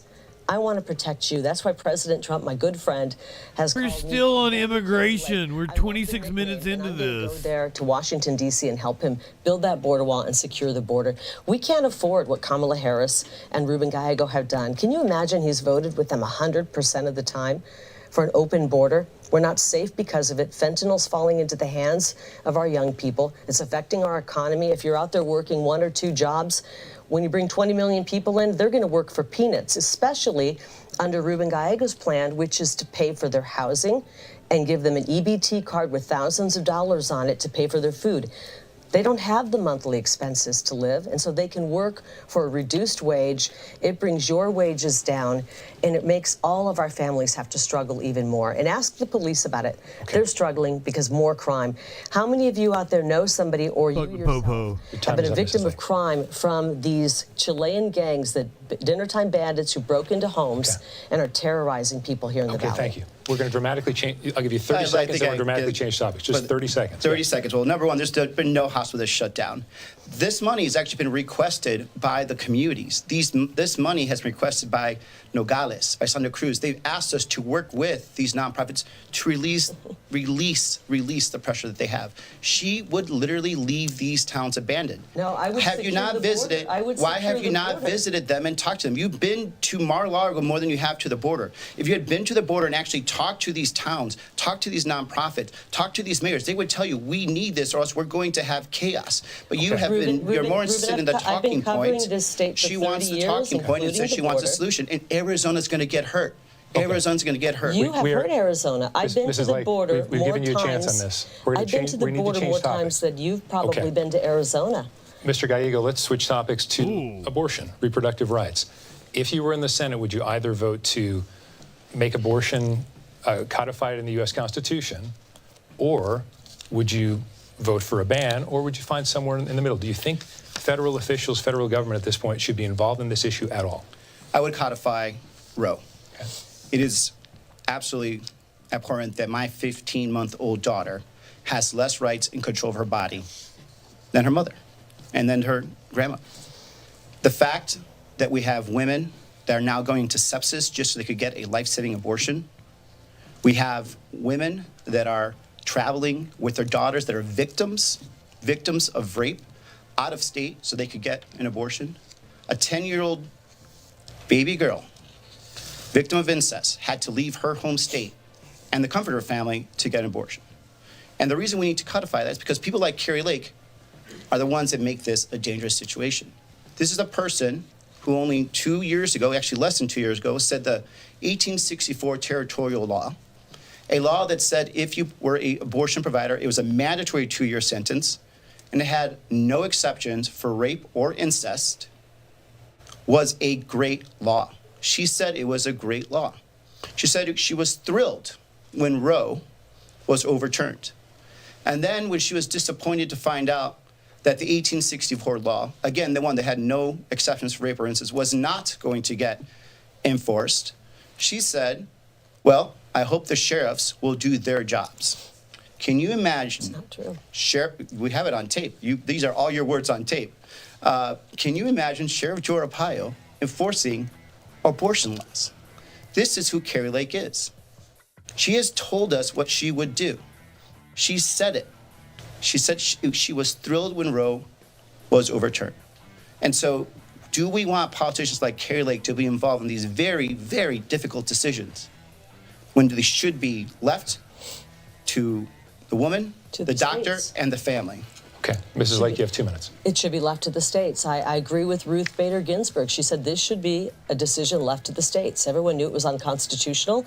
And Arizona, and I want to speak to the women of Arizona. I'm the only woman on this stage right now. I don't think I'm standing next to a woman. And so I understand how difficult these choices may be. And we have the choice as Arizonans to decide what our abortion law will be. It's going to be up to us, and we're going to decide in November when we go and cast our ballot. And Ruben Gallego wants to take that choice away from us. He wants to take it back to the federal government in some back room with Chuck Schumer and decide what our abortion law will be here in Arizona. It's going to be up to us. I want us to have that choice, and whatever the law ends up being, whatever our choice ends up being, I will respect. I come from a large family. I'm the youngest of 9. And we had 8 girls, so I know a lot about women. I have a daughter myself, and I want to make sure that we have the choice to decide what our abortion law is here in Arizona. He knows, and Steve, you know this as well, we're running for federal office. This isn't going to be decided in the Senate. This is not. And I will tell you this, I will never pass a federal abortion ban, nor will I approve or vote for federal tax dollars being used for abortion. But here's what I will do, because I'm a mother and I care deeply about women. And because things have gotten so desperate in this country, more and more people are choosing to have an abortion because they can't afford to live, let alone take care of a baby. I don't want any woman out there to make that choice because she can't afford to live because of the votes that people like Ruben Gallego have made that have made our economy practically collapse. It's on life support right now. So I want to go to the U.S. Senate and pass the most pro-family legislation. I want to make sure that UVF is protected. I have many friends who are here. They're my friends today because of UVF. And I have many of my friends who have had children and experienced the joy of motherhood and parenthood because of UVF. This is sad because Ruben Gallego doesn't really care about women's rights. When it comes to our women, our girls who are athletes, Does she mean he wants us to have to UHF? compete against men, Mrs. biological Lake, men. to follow up, you said that you would not support a federal ban. Do you stand by that if Proposition 139 here in Arizona that would override our state ban, would you still not pursue a federal ban? First of all, we don't have a state ban. We have a 15-week abortion law that was passed by both Democrats and Republicans, signed into law by both Hobbs and Governor Ducey. And so we don't have an abortion ban. But I will not pass a federal abortion ban in the United States Senate. Ruben Gallego wants to take the choice away from us. He doesn't really care about women's rights. If he cared about women's rights, first of all, I'm astounded that he actually knows the difference between a woman and a man, because I thought there were, 147 different genders. I do care about women's rights. I come from a family of women, and I have a daughter of my own and many nieces and nephews. And I care about Laken Riley's right to exist and live and be safe. But his votes have caused it to where people are pouring across our border, dangerous people, taking away the lives of women. I care about the ability for our daughters to be able to participate in athletics. He doesn't want that. And he doesn't care about your First Amendment right to the women out there who might disagree with him politically. He wants to censor you. So let's talk about women's rights. Women care about a lot of different issues, Ruben. I know you spent, $40 million on attack ads regarding abortion. Think of how many lives could have been saved and how many women could have been helped with $40 million. And think about what we could have done to help make our country a better place with all those attack ads. Mr. Gallego, I'm going to give you a minute to respond, and I also want you to clarify, because you said you would vote to uphold Roe on a federal level. So that means that states can only intervene in the third trimester. That's correct. We'd go back to what were the protections we had for the last 50 years on Roe. Now, Carol Lake also, I think, misspoke, to give her credit, where she said that the 15-week ban is good, and it's not a ban. There's also, within that current law, no exceptions for incest and rape. So again, we're going back to what she originally was saying not too long ago, when she said this very restrictive law that had no exceptions for rape or incest, that would have jailed providers, was a great law. Someone that was willing to look at a mother and say, I know your daughter was raped, but she does not have a right to an abortion. She was willing to say that just 2 years ago. And now we're going to trust her? We're going to trust her now? I mean, this is the same person that's still lying about winning the 2022 election. And yet we're going to trust her. She's failed the basic test of honesty.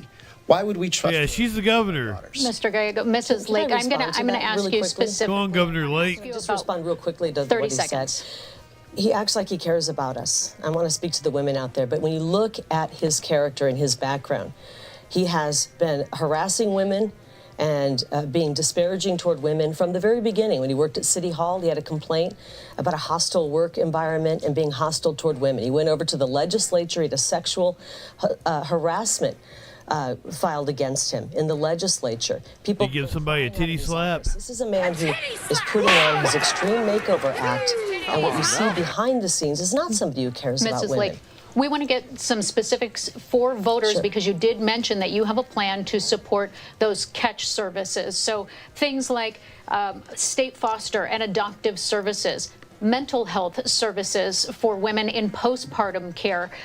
What is your plan to support those services? I'm so 1 glad minute, you please. mentioned that, because that gets mentioned so infrequently in this discussion. You talked about we've talked about abortion, but we haven't talked about adoption. And there's so many families out there who would love to adopt a child. I just saw a statistic and it broke my heart. It said that 60% of women who have an abortion would have chosen not to have one if they knew there was financial help out there or emotional help. And so if we are just offering a little bit of help to women, they will choose to have that baby. And so I want to make sure that those choices are out there. And a lot of these you mentioned are state programs, so that would be done at the state level. But anything we can do in the federal government to assist in that, we need bigger families. We need families out there. Our birth rate is dropping to a precipitous level, actually dangerous. And we can't just import new populations. We want to have families growing. And so I want to make sure we've got child tax credit, we have support. You know, I just believe deeply in how beautiful and wonderful families are coming from a big Sounds like some family Nazi myself. shit. We need more white kids. But we had love, and a big family is a really special thing. So I want to make sure that women have Lake. that And ability. Mr. Gallego, 1 minute. Would you try to work in something on a federal level to provide better services for families who are trying to afford their children, and if any of the stricter state abortion bans are upheld? Well, certainly we should make sure we continue with some of the great work we did with the child tax credit. That brought childhood poverty down by 60%, which, by the way, Kari Lake was against when the bill was on the floor. We should also move into child care. Right now, child care is more expensive than sending your kid to ASU. So these are the things that we should be doing as often as we can to make sure that we're making, every day a little better.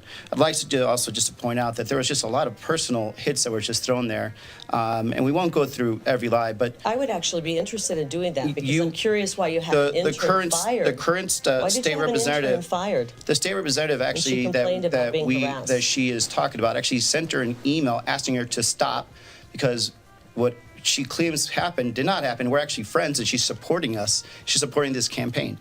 Number two, this is a trend you're going to see with Kari Lake. Whenever she doesn't have an answer, she just goes for personal attack because she has no good answer on abortion. She will ban abortions. She was willing to tell a mom that your daughter cannot have an abortion even if she was raped just 2 years ago. We're going to move on. We're going to move on to the economy because both of you have a lot of things to say about that. Mrs. Lake, I want to ask you a very specific question. And I want to get some ideas from you because there are a lot of people in the state of Arizona who, regardless of the stock market going up or unemployment being low, they're wondering, they're struggling right now. They have to work two jobs. That guy looks like a Q-tip. What does a living wage look like to you? And how, as a senator, would you help people in Arizona get to a point where they could afford housing? They don't feel like they're up against the wall every month.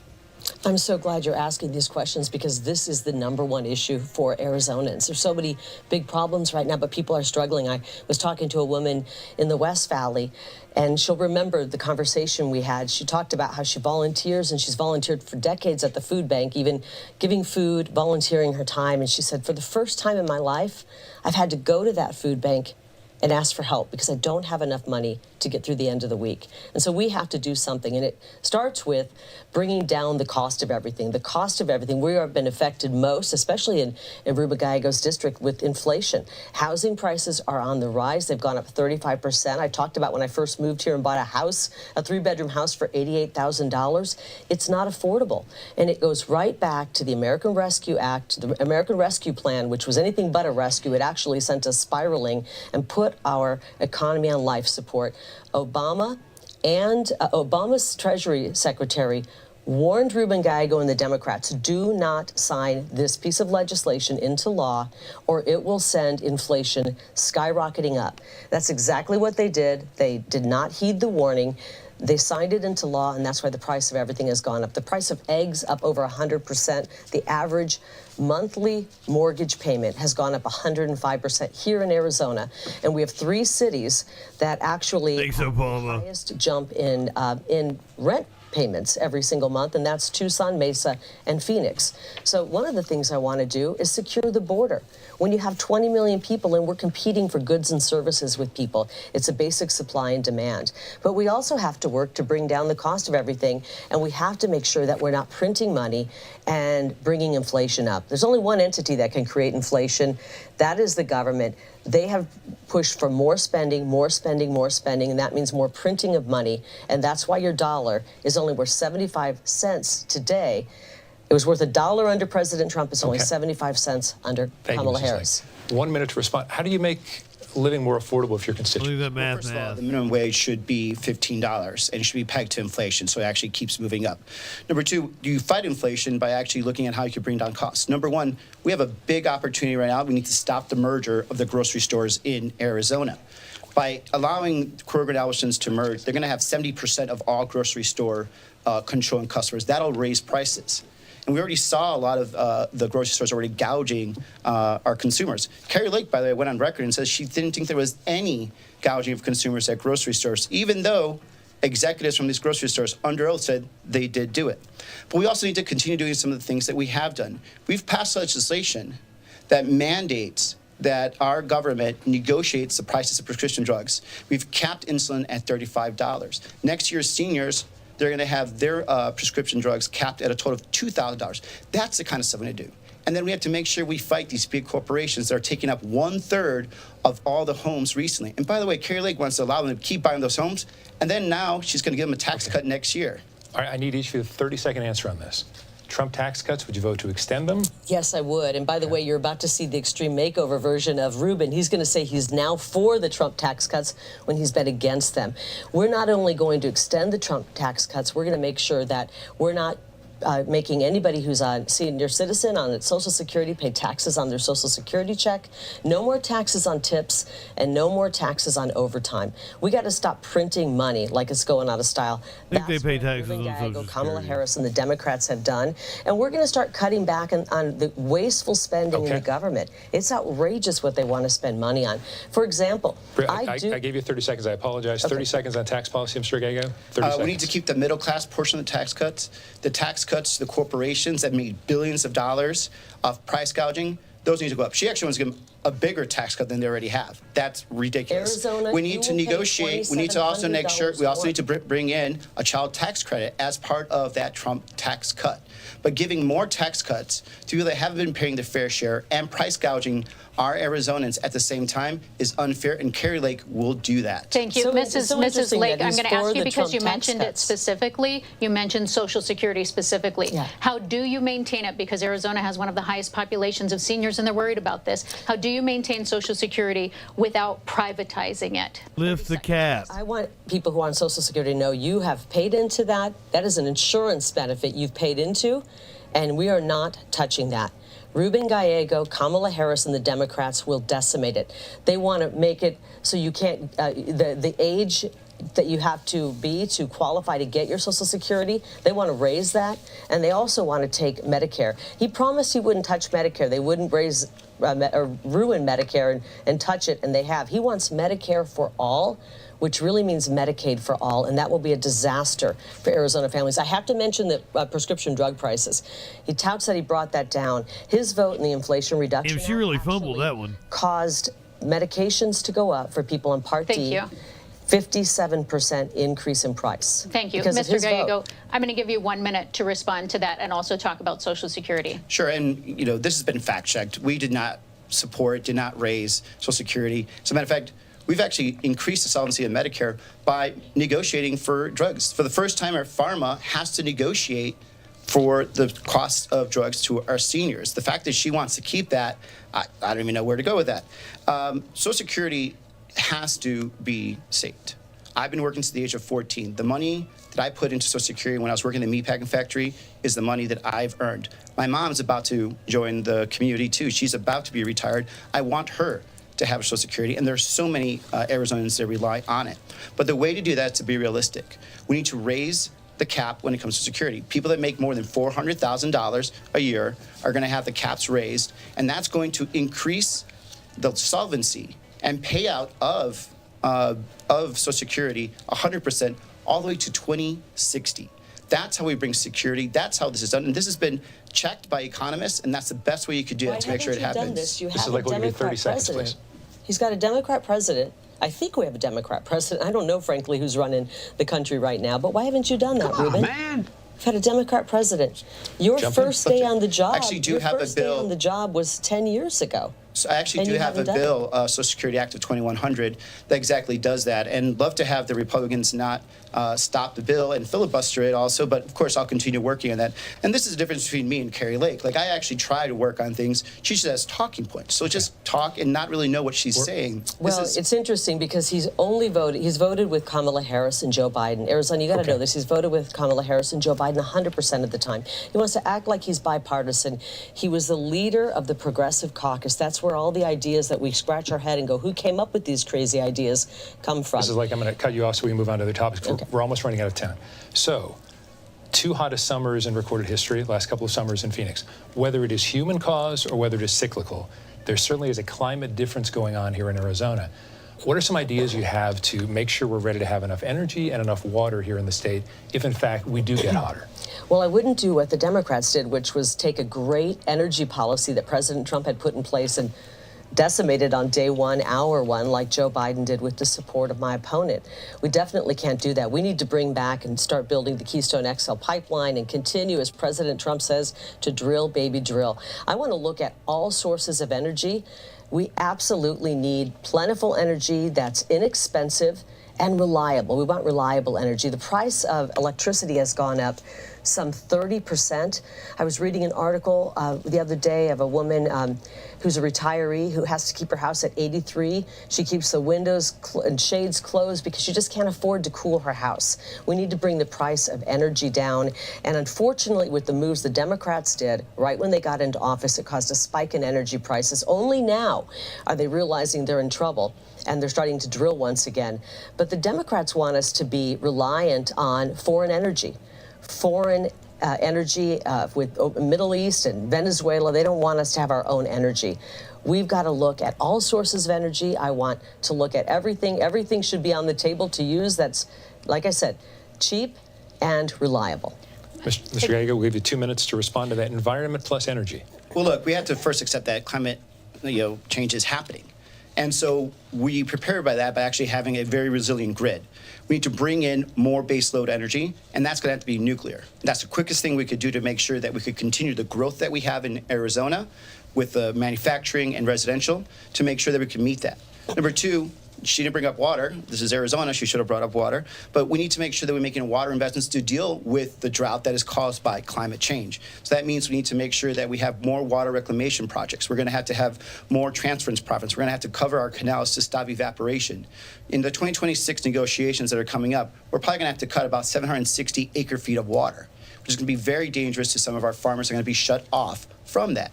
So these are the real things that she should be doing. But she's in denial about climate change. Well, but we should not be surprised by that. She's still in denial about the 2022 election. And now I give you 1 minute. You have 1 minute. Will you finally tell the people of Arizona, did you win or lose that election? Can I talk about water really quickly? Because I'm going to give you 30 we seconds to respond, and please talk about water. Talk about water. Water separately. We're running out of time, so 30 Everybody seconds. remember to hydrate. He's had 10 years in Congress. He's done nothing. I've lived here for 30 years, and I've watched as politicians continue to say we have a water crisis.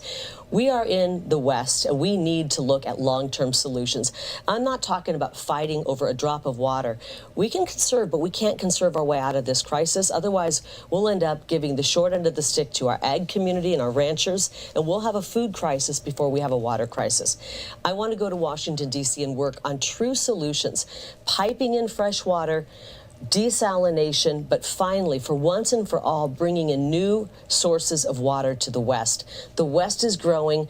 We don't want to be scrounging over water. We want to have plentiful water sources, and I'm going to do it. I'm sick of watching politicians like Ruben. We'll get water from California. Before we run out of time, and we do want to get to this last topic as well, as Mr. Gallego has brought up, you have both made your stance on previous elections clear, but we want to know, public perception is, at least in Arizona, that something seems to go wrong every time. So what specifically can be supported in the Senate to restore faith and confidence regardless of who wins or loses in elections? You know, we've had problems across the country since 2000.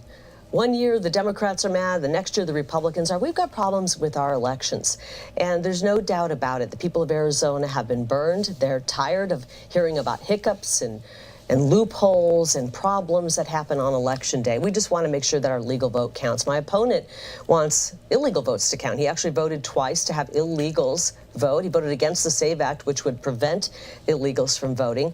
I want every legal vote to count. I don't care if you are the most liberal Democrat or the most conservative Republican, or where most of Arizona is, somewhere in between. I want every legal vote to count. My solution would be, let's get back to something closer to what we used to have. Election day, paper ballots, and we know the results right there on the night of the election. But we definitely can't have people pouring across our country illegally. That's impossible. Not only does he want to let them vote, he wants to give them all asylum, and we've got to stop this. You can't have paper votes and find out the night of. Carrie Lake, whenever she doesn't have an answer, she goes to the border to a personal hit. Number one, this has already been fact-checked. I'm not for illegals voting. Number two, this is a person that has shown no leadership and has been quite the opposite. She has caused harm to Arizona. She's caused harm and has made it a laughing stock, and that's dangerous. She has 14 lawsuits. She's currently suing to be reinstated as governor. She has caused Stephen Richer, a Republican, a good Republican, to have to go get private security because of all her threats that she caused upon him, to the point where he sued for defamation, and she admitted that she lied about him. Now she's just waiting for the judge to say how much she's going to have to pay him. And Bill Gates, another Republican, and Clint Hickman. So this is what we're talking about. She just also said that she wants to get rid of vote by mail. So what we're seeing here is Kari Lake, again, who still has not accepted that she lost the 2022 election.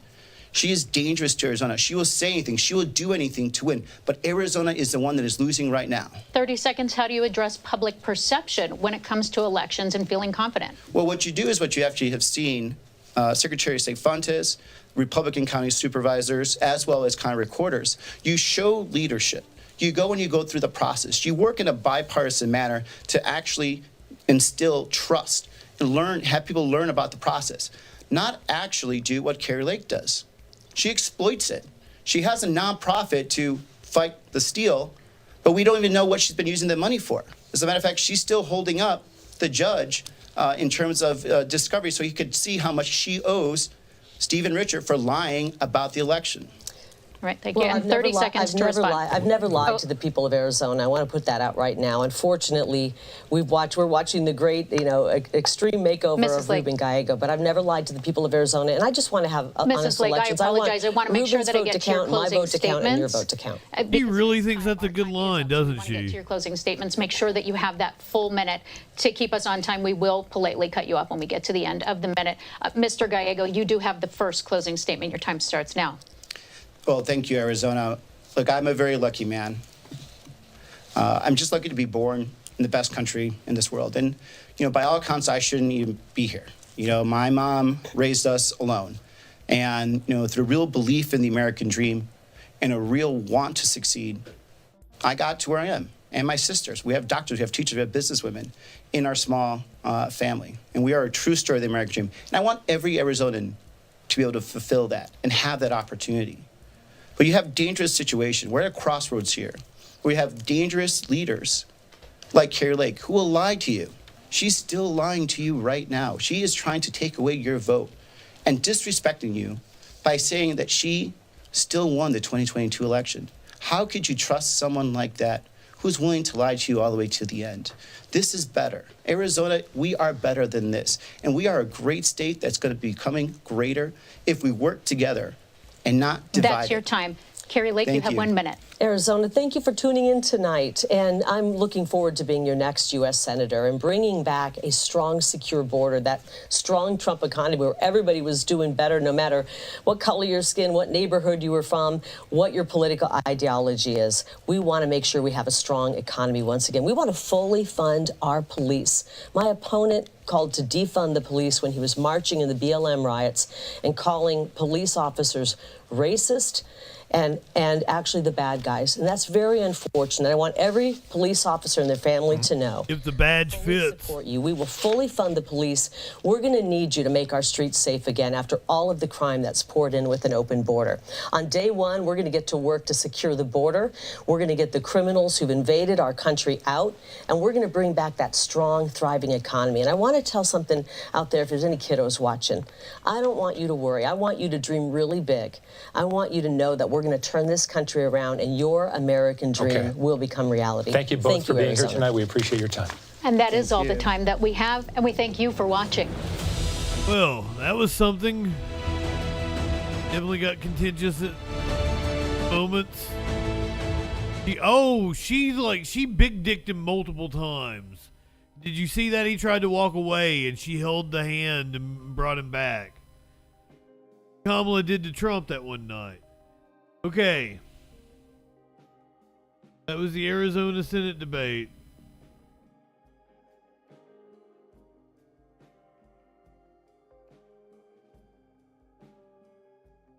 Drake sent me something we can watch here. Flooding. We're getting everything. This is live hurricane coverage that we would get, and right now we're dealing with the back half of this storm, which is bringing with it tremendous amounts of rain and certainly some strong winds. And tomorrow will be the day when we really tell. The day after was when you really know what happened. When the right now sun you can only comes up. guess about it. All right, we're getting a lot of questions in from our viewers, so fielding those in our stream center, JB Buno and Justin Mosley. Let's go check in with them. Yeah, it's been fascinating. True Florida man fashion in a hurricane.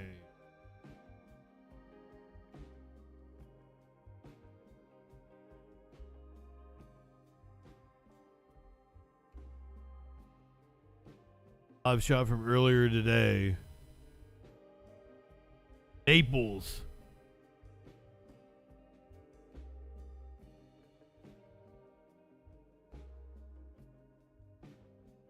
See a man with a flag coming into your view here.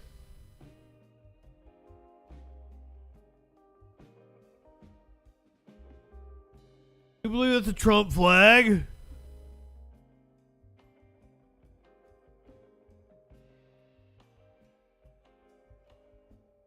Makes perfect sense.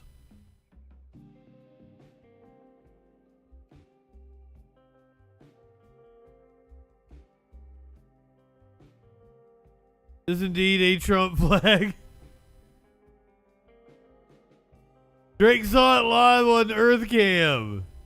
This is the shit I live for. This is true Florida man in the middle of a hurricane.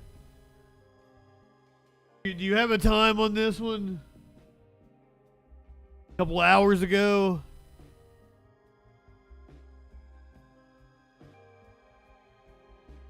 I'm sure that's invigorating. Dumbass. He's going back out into it. I do not advise that. That can sweep you away easily. About 5 hours ago.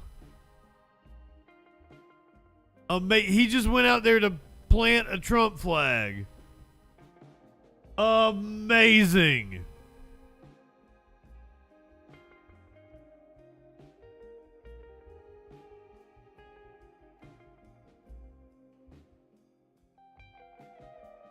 All right, now comes the hard part. Want news? Do you want a police chase?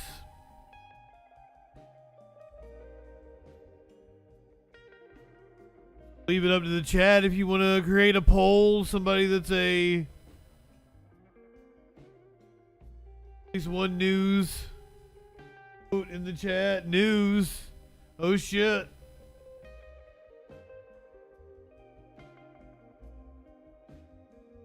I like it. Okay, so news totally winning right now. I'm gonna go ahead and say we're doing news, and then I have a short police chase. Michael, good evening. So we do a little bit of news. We get short police chase. But apparently somebody stole a ambulance. It happened last night as we were getting off. Like right after we watched somebody stole stole an ambulance. Oh shit.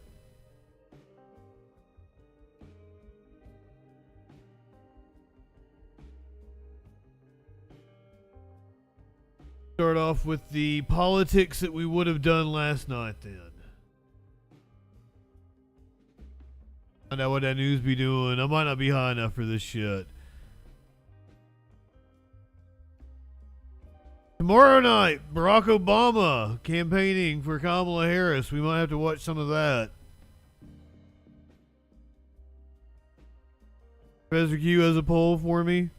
Wander Monkey wonders how I knew when they were getting off. Getting off nightly. Here's somebody you can't get off to. It's journalist Bob Woodward revealing a Trump-Putin conversation after he left the White House. Apparently multiple conversations. This book by veteran Washington journalist. Of course, it's a book plug. Offering a remarkable and shocking look at what President Joe Biden really thinks about one up, tip one back. Closest allies. Example one, Woodward quotes Biden as calling Israel's Prime Minister Benjamin Netanyahu a bad guy, a quote, bad effing guy. But Netanyahu isn't the only world leader to earn Biden's wrath. The book War was obtained by CNN ahead of its release next week. It was obtained specifically by CNN special correspondent Jamie Gangel, who joins us now. Wow. obtained. Revelations. Here is the book. And I'll lend it to you. This is a Like marketing. of Revelations. I have to, I mean, I'm not like exaggerating here. My jaw dropped in some of the anecdotes in here. You know, Bob Woodward is still bringing the receipts. Oh my God. This time. The book is based on confidential documents, notes, transcripts, firsthand accounts from participants. It is an unprecedented look behind. I hate Bob Woodward with a passion now. Oh, I don't have a camera up. Profane. He likes to drop the F-bomb. We really learn how leaders and top U.S. officials speak to each other and about each other behind the scenes. But there's also some notable news about Donald Trump in this book.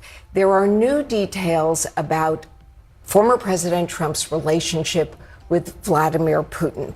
Specifically, the book reveals phone calls never before revealed between Trump and Putin, including a verbatim conversation where they discuss that Trump secretly sent to Putin scarce COVID testing machines for his personal use. This was at a time during the height of COVID where... That's pretty crazy.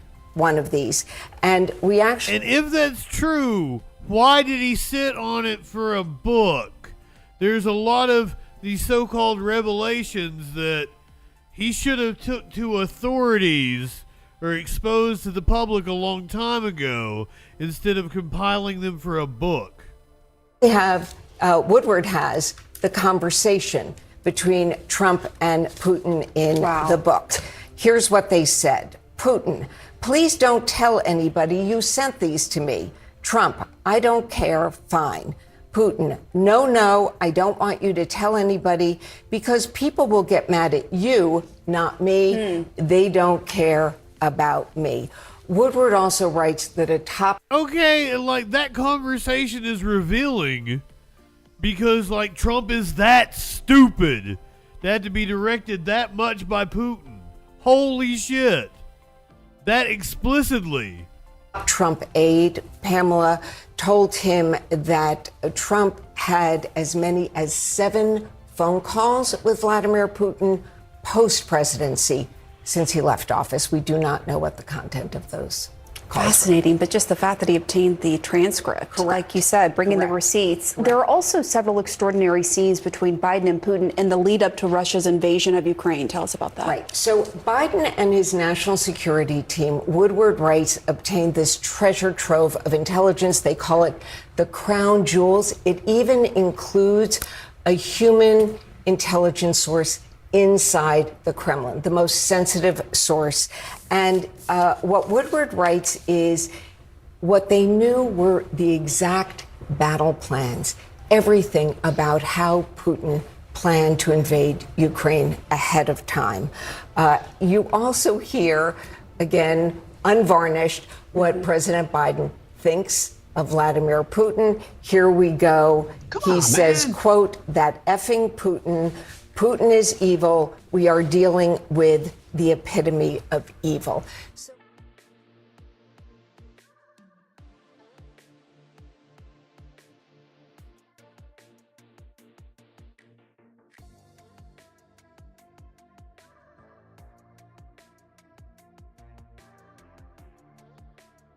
Trump has responded to the accusations in the Woodward book by going on Newsmax. Yeah, I do. I believe Let me just ask you one more thing about the Woodward book, because they're going to their favorite subject, which is, of course, Russia. They're alleging that you have had several phone calls with Vladimir Putin over the last 3.5 years. Can I ask if that's true?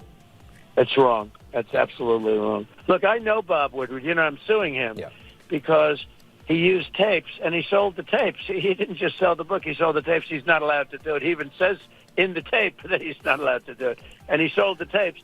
And I just think he's the bad guy, so I thought I'd have fun with it. I think he's a very bad guy, but he's got a tremendous liability. I do. I believe she'll Let me just ask you one more thing. He's a very bad guy. Okay, so like he's done this with Bob Woodward with how many books now? He wrote 2 during the presidency and at least 1 after the presidency. And every time, like Trump comes out and condemns it, but then like lets Woodward come back and write a book about the shit that it's weird. I was thinking it's like 4 or so.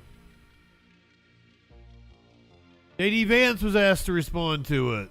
I wanted to ask you about Bob Woodward's new reporting, specifically about Trump and Putin's calls. Have you had conversations with the former president about his relationship with Putin and what those calls entailed?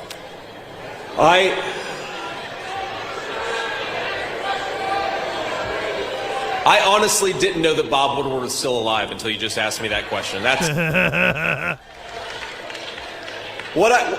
that's kind of funny. Bob Woodward is that he is. I'm going to use a word here. He is a hack. The guy's a hack. I agree with JD Vance. Have I talked to Donald Trump about his calls with Vladimir Putin? No, I've never had that conversation with Donald Trump in my life. But if Donald Trump, even if it's true, look. Is there something wrong with speaking to world leaders? No? Anything wrong with engaging in diplomacy? Kamala Harris's approach has been to hide in a basement, hide from the American people, and hide from... Civilians can't engage in diplomacy. We are on the verge of World War III. It's a disgrace and it's a complete failure of a foreign policy. I think that's been a thing since he's been in the running for vice president. That's when he started dressing like him. Meanwhile, Harris was on with Howard Stern. You can tell we're getting into the home stretch of the election. Did you ever think in your lifetime you would see a Republican not supporting NATO and wanting to disassemble NATO? I mean, what world are we living in? And this is so weird. NATO, which is the greatest military alliance the world has ever known. It's what my father's general strength. Yeah. That is strength to embrace that alliance as America, as Americans, and he would walk away because he admires dictators. Well, what did you more think? Than he does. What did you think of this thing that just came out today? That Bob Woodward's book was saying that Trump was sending COVID tests to Putin, and Putin said, "Don't let anyone know." I mean, what is going on? What do you make of that? So I actually said it even in the debate. I believe that Donald Trump has this desire to be a dictator. He admires strong men, and he gets played by them because he thinks that they're his friends. Yeah. And they are manipulating him full time. And manipulating him by flattery, and with favor. And so in the midst, to your point, as reported by Bob Woodward, in the height of the pandemic, and remember, and your listeners, stroking that ego, people were dying by the hundreds. Yeah. Everybody was scrambling to get these kits, the tests, the COVID test kits. Couldn't get them. Couldn't get them. Right. Couldn't get them anywhere. Right. And this guy who is president of the United States is sending them to Russia, to a murderous dictator for his personal use? We only wish Putin would have gotten COVID and dropped dead. I wish that. Well, the point being... Damn, that's kind of harsh. Recent, stark example of who Donald Trump is, that he secretly sent COVID test kits. What did Putin ever do to Howard Stern? Of Putin, of Russia, an adversary to the United States, when he was talking about Americans should be putting bleach in their blood. Think about what this is. Think about this person who wants to be president again, who secretly is helping out an adversary when the American people are dying by the hundreds every day and in need of relief. And instead, how did he handle it domestically? For Americans, he mismanaged the whole thing. I feel like that was personal with Howard and Putin, though. It sounded personal. Other news that came out yesterday, FBI probe of Kavanaugh constrained by Trump White House. A Democratic senator's report finds new evidence that the White House was controlling an FBI investigation into sexual assault claims against the Supreme Court nominee. I'm not even going to read the story. It's old news now. That's what I had for yesterday. We did police chase instead. I'm going through it real fast. You wouldn't want 4 more years of that shit, would you? Love letters in the sand with Kim. This is Senator Mark Wayne Mullen. No relation. No relation. And that's all I need to say. I'm fed up. I'm fed up with the direction that our country is going. I'm fed up with the way we're headed. And I think people are saying the same thing. And they're like, let's go back to what we had 3.5 years ago underneath Trump. We were secure on the border. We were respected around the world, and our economy was thriving. Why wouldn't we want to repeat those 4 years? And that's all. I feel like it wasn't like that. I feel like that did not happen. That life was nothing like that 4 years ago. All right, we're making the transition from politics into crime with the perfect story that encompasses both. The ongoing saga of can Mayor Eric Adams outlast a lettuce? Another departure from the Adams administration and a new indictment of a city official accused of being involved in a scam to collect illegal campaign contributions. Political reporter Marcia Kramer has the latest now in the ongoing corruption scandals engulfing City Hall. Mayor Adams with his trademark thumbs up as he walked into a packed press conference at City Hall to deal with the latest developments in a corruption scandal that has taken on the elements of a daily soap opera. First up, the announcement that First Deputy Mayor Sheena Wright has become the 7th high-ranking member of his administration to resign as 4 federal corruption probes continue to percolate. The mayor admitting that some of the personnel changes may have come from suggestions made by the governor. I had great conversation with the governor over the weekend. She gave me some of her suggestions. We implemented. Well, that's a pairing. However, the mayor bristled at the idea that the governor told him outright who to pick to replace Sheena Wright, even as he announced that Deputy Mayor Maria Torres Springer, the woman who has developed the mayor's housing plan, will replace Wright. It's a very complex time in our city, but I think that my priorities are very simple. Working with the mayor. Meanwhile, the feds continued their scorched earth policy in going after corruption at City Hall. Mohammed Bahi, who resigned yesterday as the mayor's liaison to the Muslim community, was charged by the feds with witness tampering and destruction of evidence in connection with an investigation into the unlawful use of straw donors to contribute to the mayor's 2021 election campaign.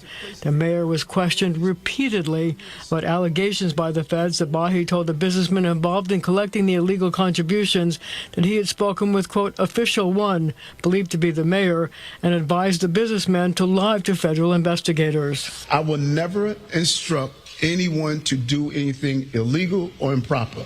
The only instruction I give people all the time, follow the law. Now, Bahi was released on $250,000 bond, but despite the latest case, the mayor says he's going to run for re-election. I'll have that part of the story coming up at 6. Christine, Maurice. All right, Marcia, thank you for that update. Is that a hot dog cross? Oh, in the chat. I was working on moving shit around in my show here. Makes sense because we've got updates on stories like this stabbing that took place in Brooklyn yesterday. Suspect has been arrested. I think even arraigned.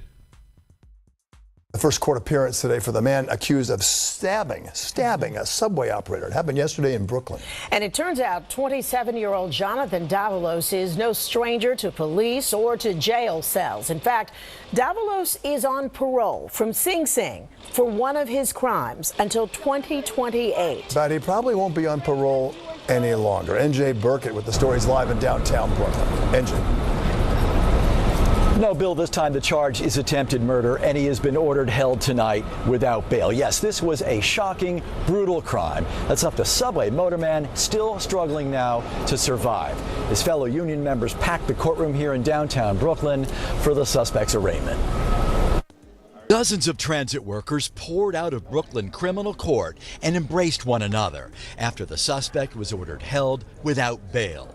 Union leaders said it sends a powerful message. This is a step in the right direction. Like, transit workers have to be respected and have to be protected. Prosecutors say 27-year-old Jonathan Davalos was arrested standing over his victim seconds after he dropped the weapon, described as a large kitchen knife.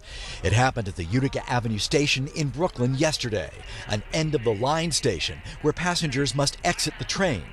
Investigators say when the train operator asked Davalos to leave the train, Davalos flew into a rage and chased the worker down the platform and stabbed him half a dozen times. The worker, identified as 64-year-old Myron Pollock, was rushed to the hospital in critical condition. Police officers were in the station and made the arrest within seconds. In January 2020, he punched a conductor. In April 2021, he slashed a woman. In May of 2021, he menaced another woman.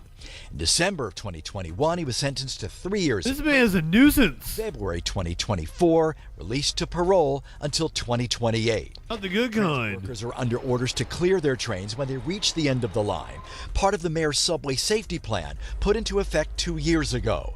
But union leaders say the policy is putting their members at risk. Obviously, we're going to look to do something different to protect our member, and that's going to be coming very shortly. But the fact that this happened means that was dangerous, what they were doing? Yes, it's a proven fact that cleated up trains has become dangerous. It's a proven fact. Yes, the answer to that question is yes, it is dangerous, and it must be addressed. Pollock was a hard-working train operator who was simply doing his job, said the DA. We will aggressively pursue full accountability for this violent assault. Prosecutors requested remand, and again, that is exactly what they got. Union leaders plan to meet with MTA officials to amend this policy, which they clearly believe is dangerous. Live tonight in downtown Brooklyn, NJ Burke. Clearly. Eyewitness News. Stabbing in Brooklyn. We have video of an Atlanta police officer getting shot. Happened in Douglas County.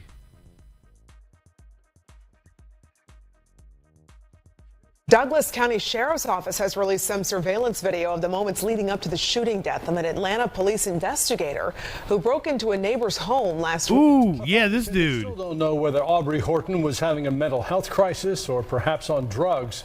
They say they released the video in the interest of transparency. Is he naked? To dispel rumors. We want in shorts. It's hard to watch.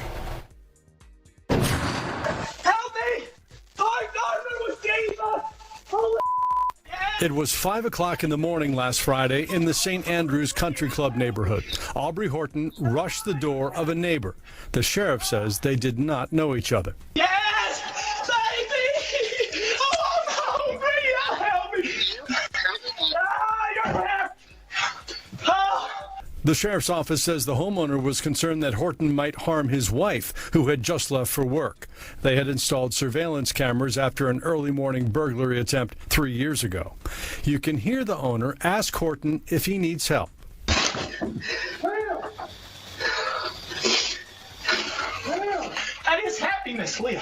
Investigators did not release video showing Horton burst in when the owner cracked the door open or the sound of the shot when he fired in self-defense. The investigation continues, but in a news release, the sheriff's office said, after reviewing the available facts, we are confident that no charges will be filed against the homeowner. We're releasing video footage from the incident to provide additional clarity and transparency. In part, they say, in response to social media rumors suggesting a sheriff's captain owns the home. Not true, or that one of Horton's relatives had fled there after a domestic violence dispute. Also not true. The tragedy is all the more sad and shocking given that Aubrey Horton was honored just last month as Investigator of the Year for the Atlanta Police Department, which he had served since 2015.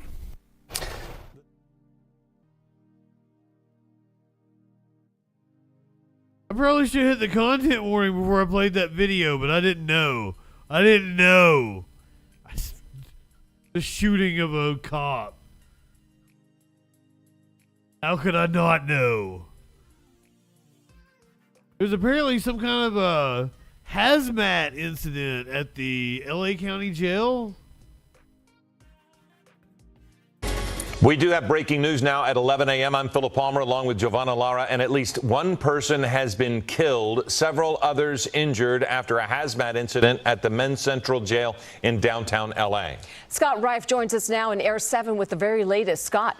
That's wild. Giovanna, according to the Sheriff's Department, this happened about 8:40 this morning, and we do have information that everyone affected here was an inmate in Men's Central Jail. Now, we understand it was about 8:40 when they responded, and they were overcome 7 patients with a toxic substance of some type. We haven't got a report yet on what that may be. The first thought was possibly fentanyl, but that has not been confirmed. 6 were transported. We do not know their condition at this point in time. We do know, as you mentioned, one person has been killed when they came into contact with this toxic substance. Now, LA City Fire responded with their hazmat crews. Right now, they're debriefing and they're packing up. There does not appear to be an immediate threat to anyone else at this point in time. But certainly there's investigation ongoing into exactly what this substance was that killed one person and put 6 other people in the hospital. Hello, I'm Mark Brown. Get more great ABC 7 Mark Brown. by clicking the subscribe button. Always appreciate you. I'm already subscribed. ABC 7 Los- You know I'm subscribed.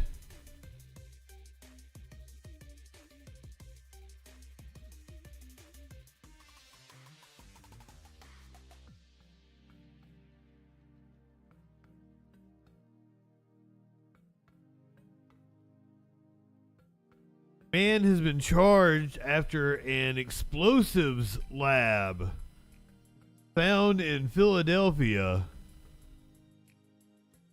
Having had a lot of fun in Philadelphia lately.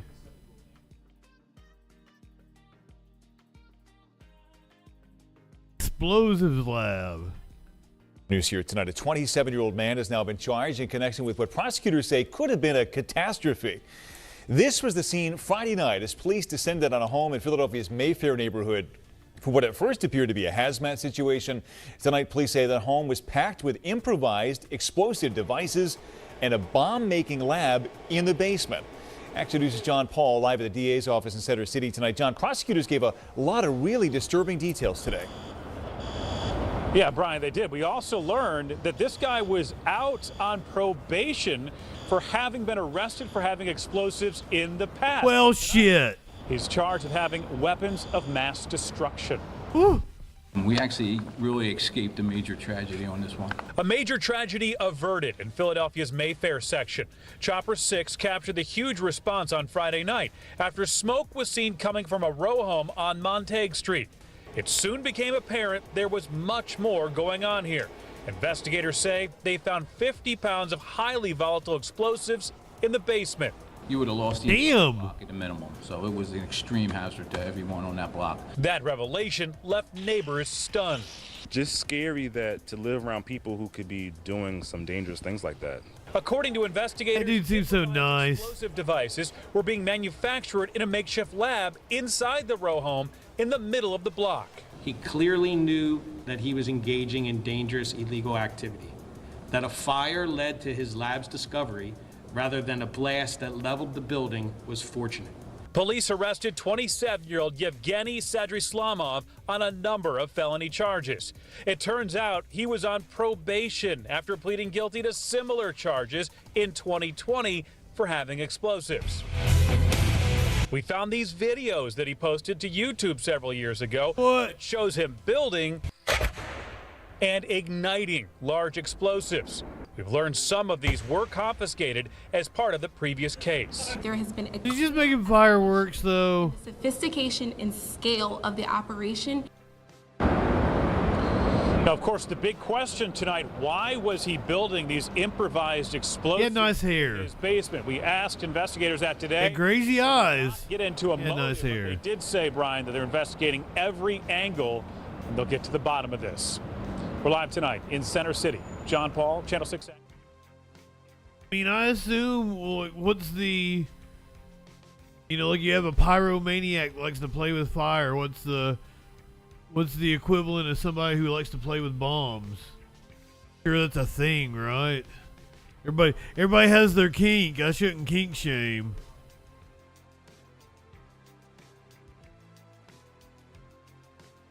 A controlled detonation had to be performed on a suspicious package at a Bank of America in Atlanta. This time out of Stockbridge. Check this out. Police carried out a controlled detonation of a suspicious package outside Stockbridge Bank of America today. The package was found around 8 a.m. And for much of the day, traffic on North Henry Boulevard was shut down as police investigated.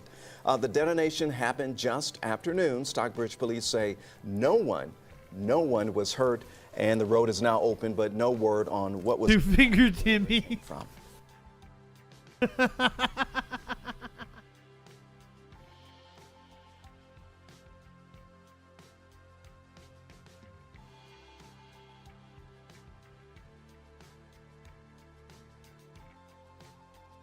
Apparently there's video of this missing 13-year-old. I guess I'm giving you the Amber Alert. Kiddo is missing in Arizona. Apparently, video of him at this car wash. 13-year-old Elijah Gumpus.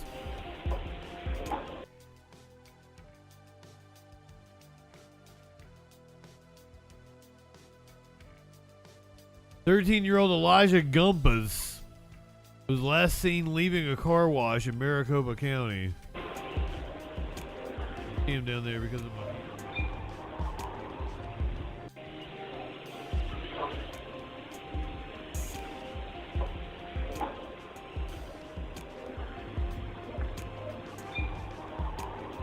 Maybe he may still be in the region.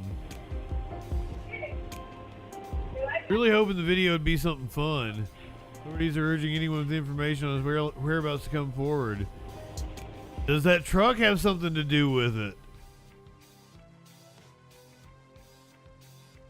Where'd it come from?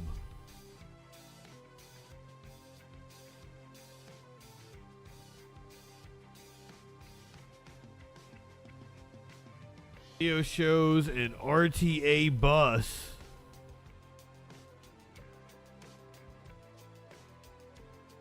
I'm not sure where this is at. Crashed into a car making an illegal U-turn.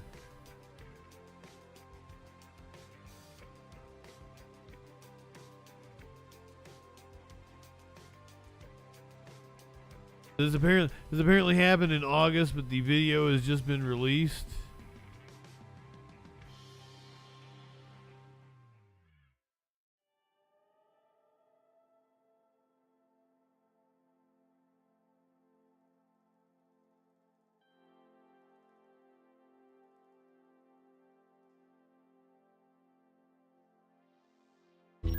There we go.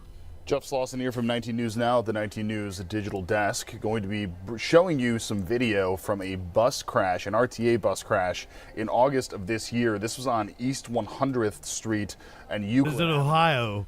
For those that are semi-familiar with how the roads work there, it can be slightly confusing. There's a lot of the cases no left turns because the buses and their lane is technically on the opposite side of the road. That's exactly what happened here, and someone got very confused. You will see a sign that says no left-hand turn. They decide to make one and come in contact with that bus. We got multiple angles on this from various different cameras that are available. Let's first show you, let's do this video first. This one has no sound to it, but you'll see on the right-hand side of your screen that white car making the turn, and the bus coming into contact with them. I want to show it to you again here. Watch the right-hand side of your screen there. Bus starts to go straight, car turns, that's when they crash into each other. Here's an alternate angle of that from the street view. Again, this was Euclid and East 100th Street. You can see the bus starting to go there, and that's when the contact is made. I know a little bit difficult from there, but the angles there, not necessarily the greatest. Obviously, it's decent, but what we're going to see now is from inside of the bus itself. There is audio to this as well. Oh, so damn. On the right-hand side of the video, you're going to see a sign pop up in about 2 seconds. That sign right there. You can see it. No right-hand turn. That's when this happens.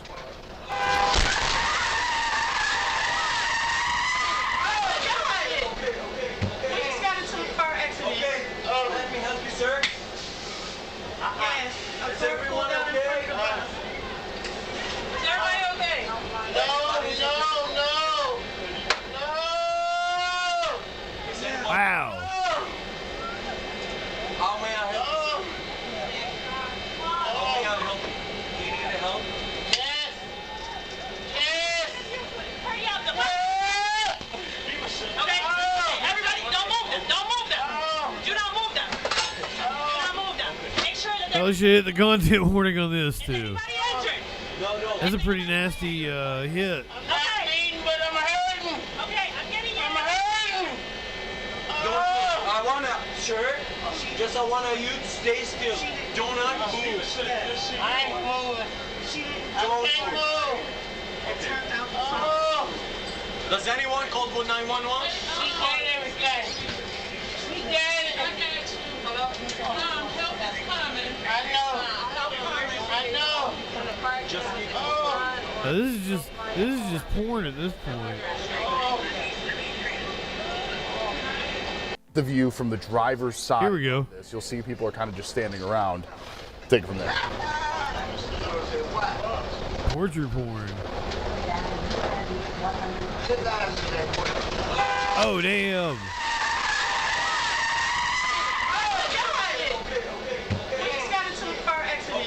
Let me help you, sir.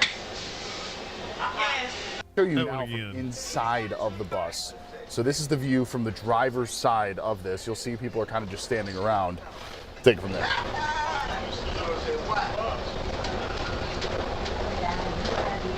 Is he hitting on her? Damn.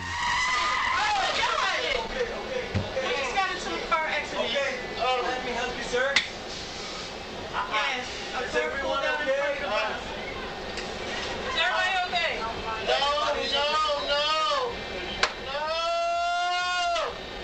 He's got into a car accident. Let me help you, sir. Oh, she had her eyes on the road. Like it's totally not her fault. Coming from this here, watch on the right-hand side. That's where you see the sign. And that's you'll see the car making a turn. He's got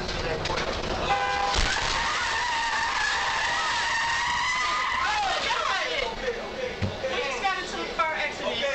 Let me help you, sir. Wild.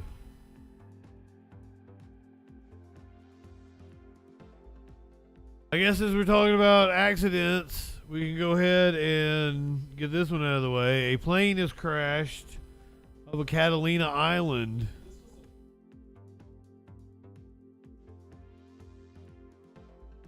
To be a quick round trip from Santa Monica to Catalina, back here to Santa Monica, but that flight never made it back to this airport, instead crashing about a mile west of the airport there on Catalina Island, killing all 5 people on board. We can take you to the video this afternoon and show you this from FlightAware.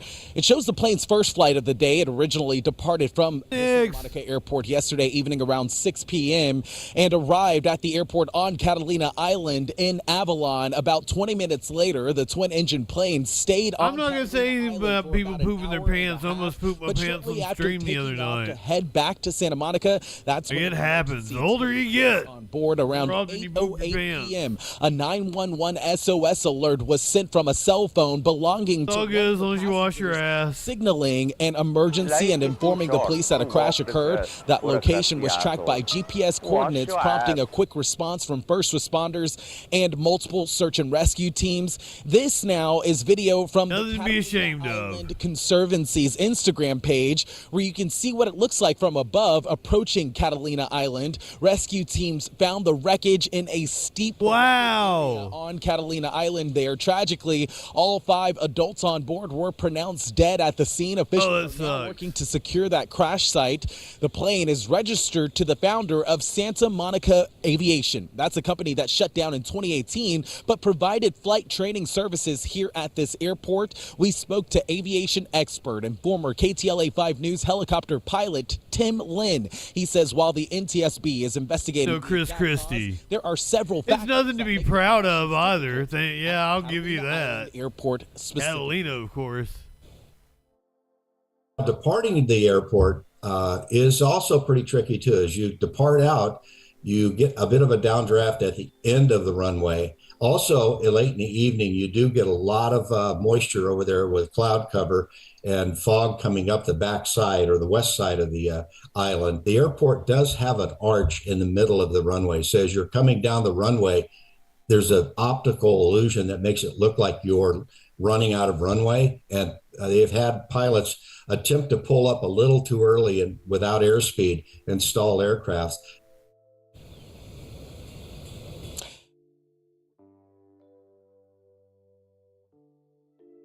All right, so this is the next one. A woman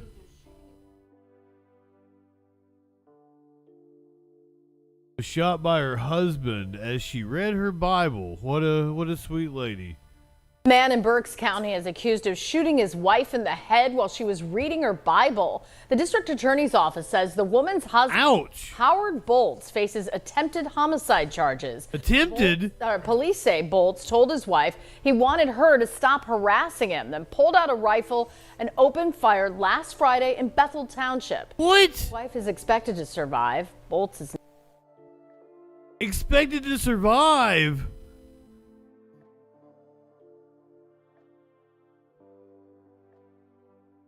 Let's rewind on this.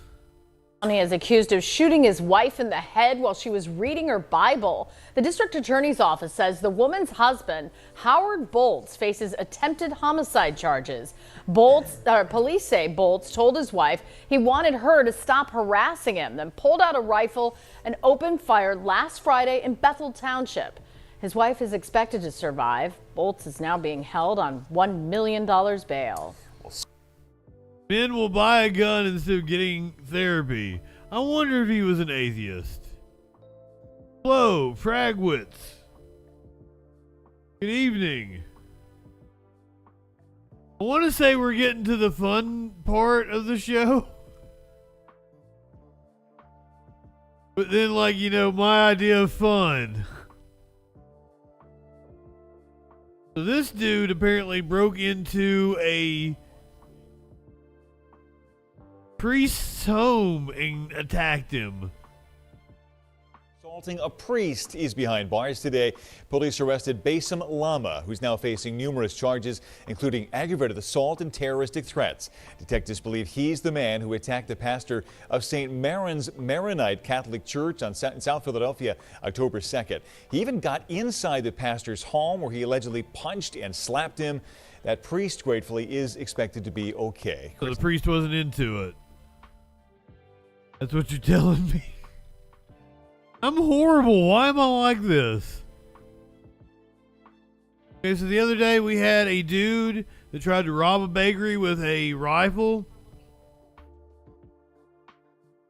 This time we've got a woman who got all pyromaniac inside the bakery aisle. Fire officials are looking for two people who allegedly set a fire inside a Sacramento grocery store. They say they've seen this before as a distraction before stealing merchandise. And tonight we have more on what happened after speaking with Metro Fire. Take a listen. Art, I like it. Is looking for the two people caught on surveillance here.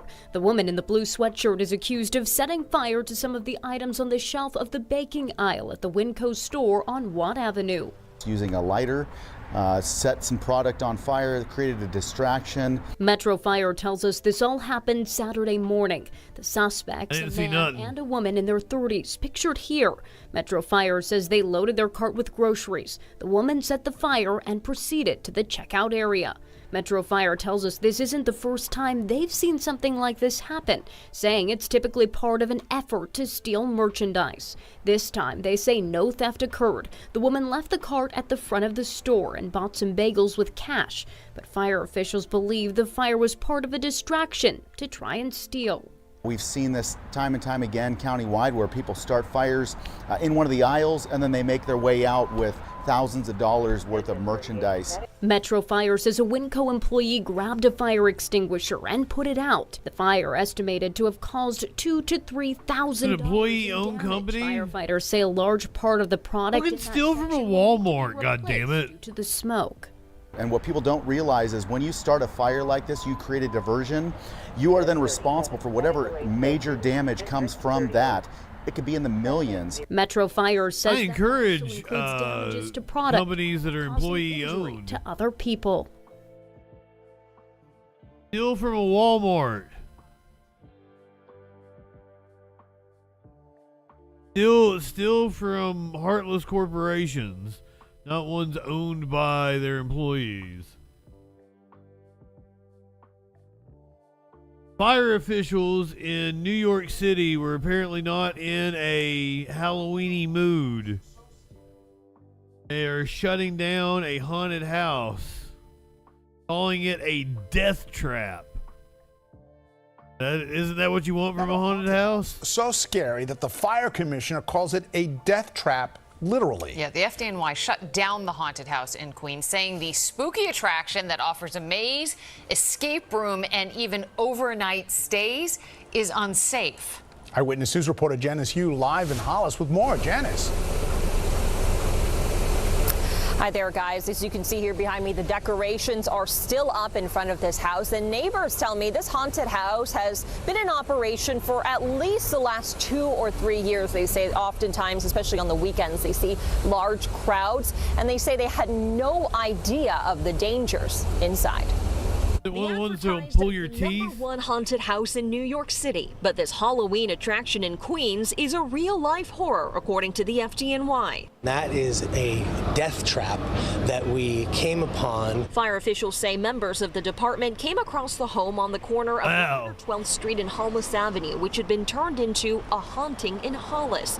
They alerted the Bureau of Fire Prevention, and once inside, the FDNY and Buildings Department found a slew of violations, including blocked exits, use and accumulation of combustible materials, and poor electrical practices. The building itself was who doesn't have that? It had a very heavy fire load.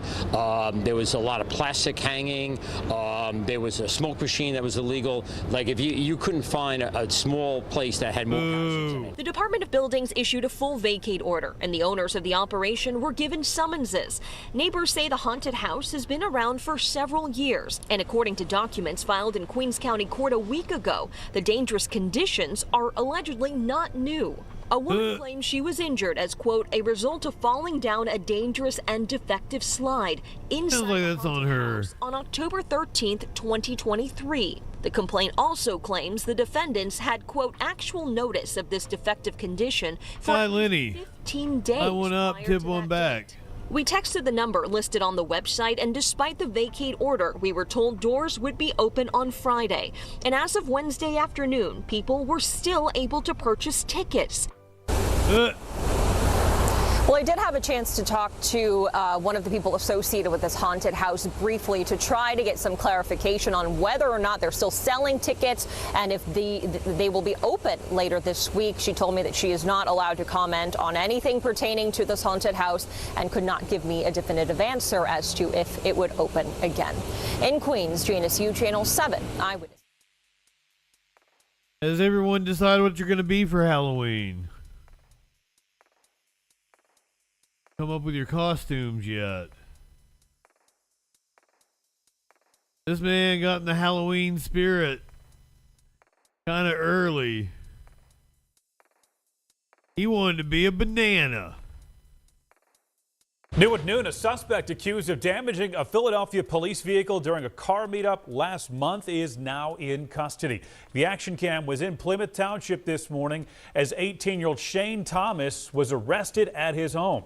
During the late night meetup last month, police say the suspect was dressed in this banana costume and he was seen on video damaging a police car. Action News reporter Walter Perez live for us in the Andorra section of Philadelphia with details on this arrest. And Walter, it looks like he was not happy to see our cameras.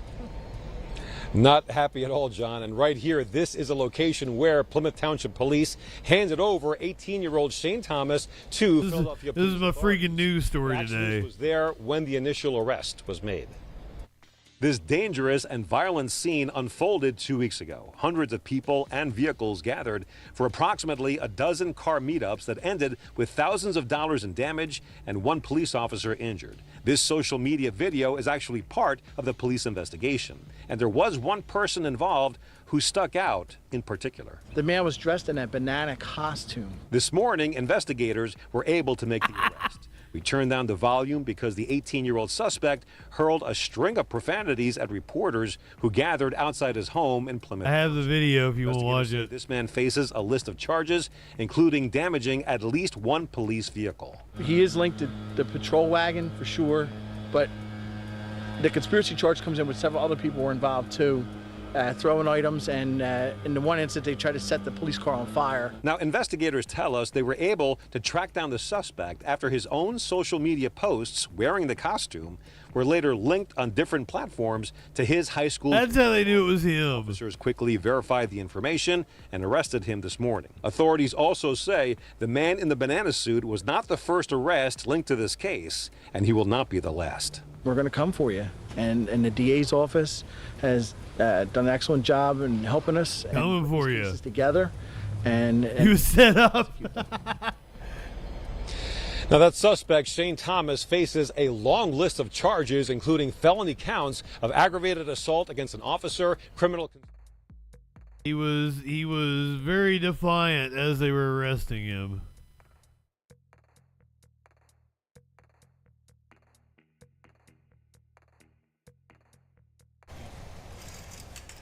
Yo, go yourself, you. You wear that banana? You wear that banana suit? Pull over this.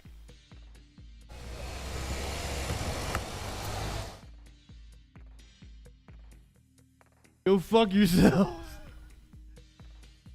I like him. Always commit crimes while wearing a banana suit. Florida man refuses to leave despite the evacuation orders for Hurricane Milton.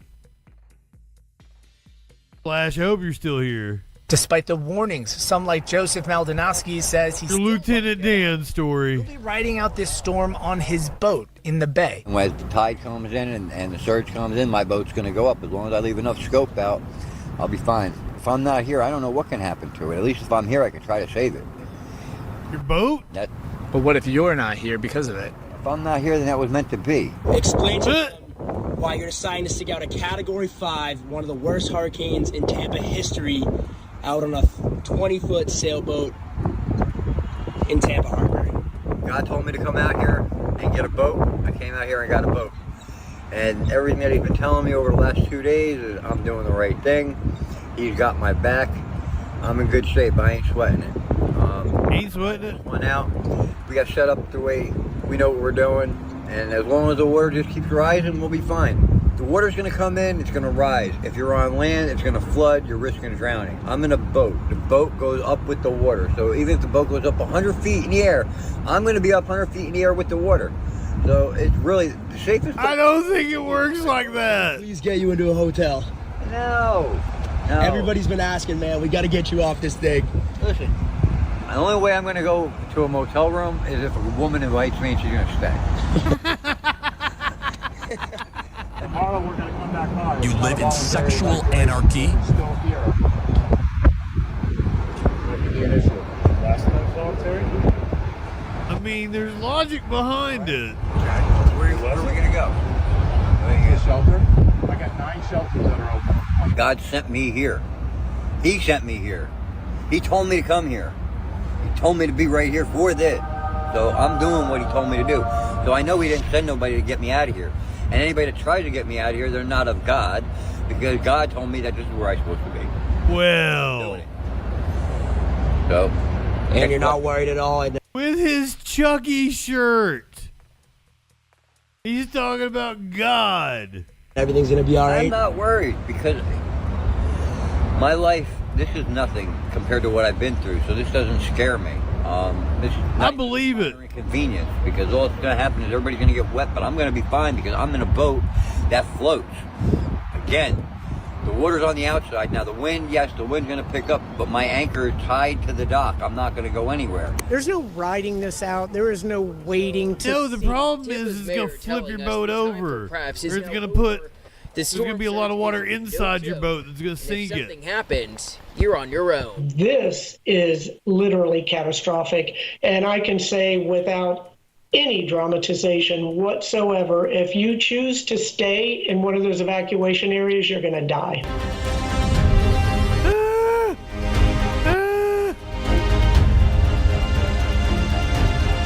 I hope we can check in on Lieutenant Dan tomorrow or the next day. Find out if he lived or not. God damn.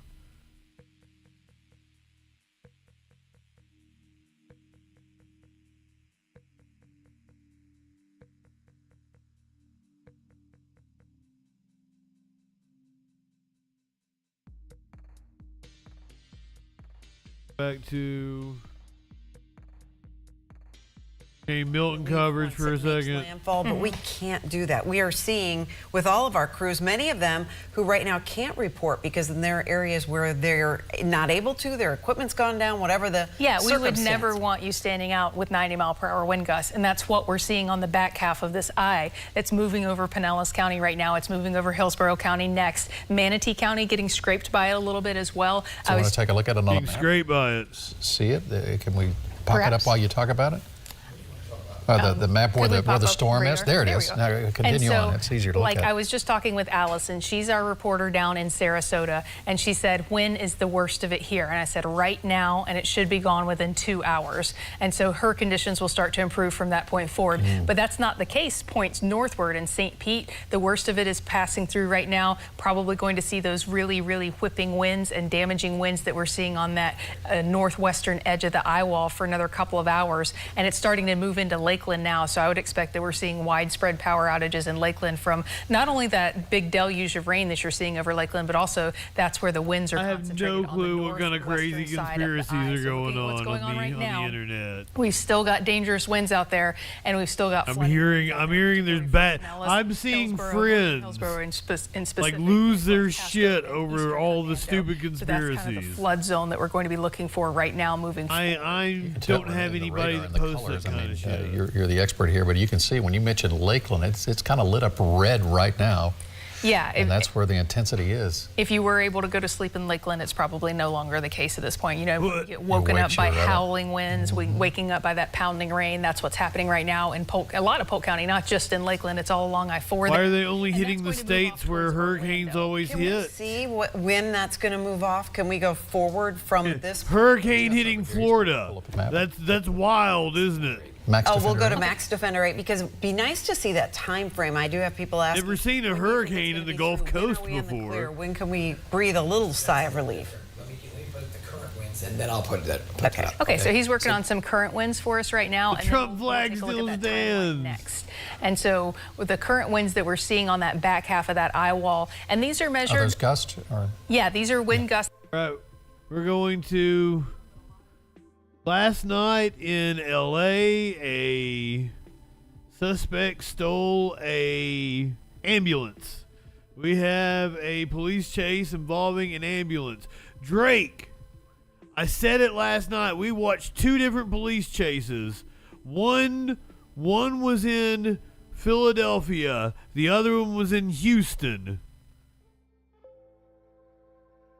I said, look, Drake is not here for this.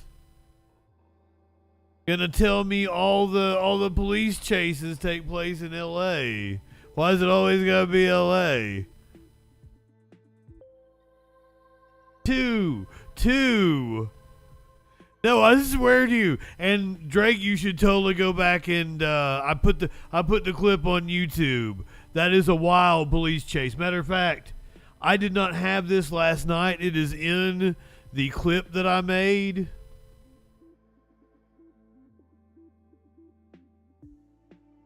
Oh shit, it won't play.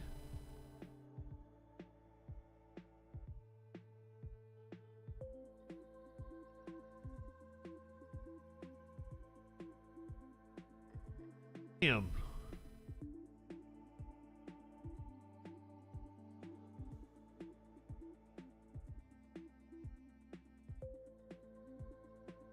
Open it with. Browser will work, yes. I did not have this last night. I put it in the clip that I made. Look at this shit. This is a security camera outside of the building where he crashed his car. We saw it from the helicopter last night. What a fucking maneuver.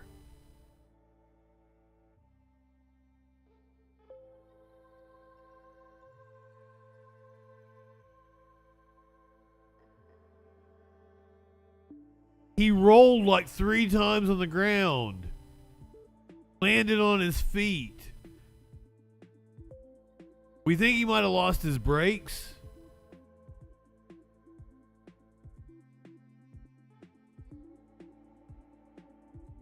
Yes, he was driving. Running from the cops. Had to ditch. Did a magnificent job. An amazing driver. You really need to watch this entire clip. It is on the YouTube. I highly, highly recommend it. 10 on the dismount.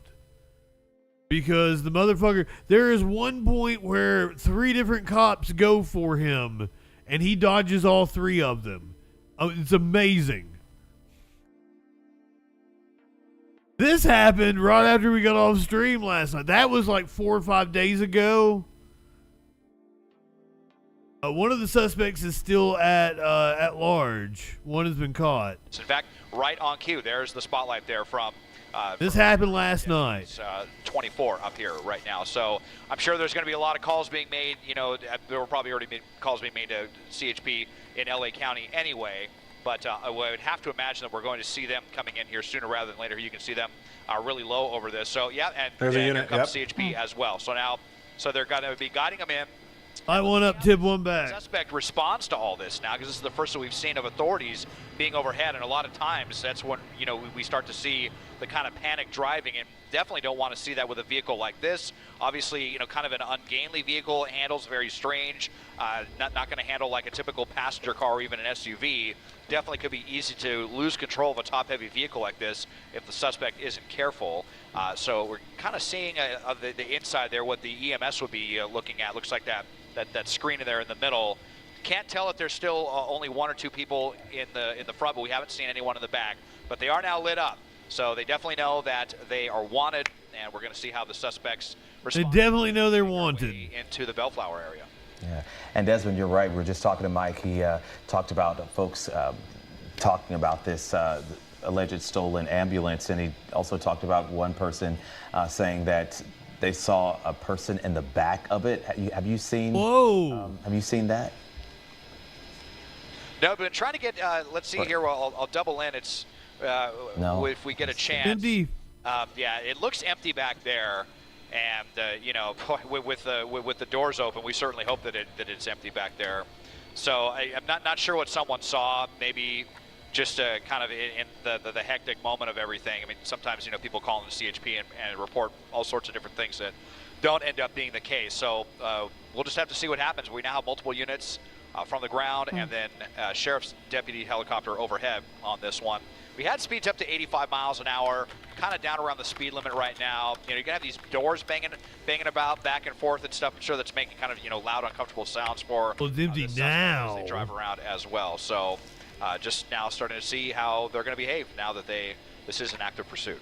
And Mike, very interesting how the LA County Sheriff's Department was over this. Obviously, they were watching it from when it was in Orange County and thinking ahead that this was traveling in their direction. Yeah, and they had, so that sheriff's airship came from like the La Mirada, South Whittier area, so they weren't far at all. And just so we're all clear, this is now officially a pursuit. CHP is calling that on the radio. The guy is obviously not pulling over. One thing I wanted to point out too about this style of ambulance, if I'm correct, and I think I am, there's not really a way to connect the cab to the back of the ambulance.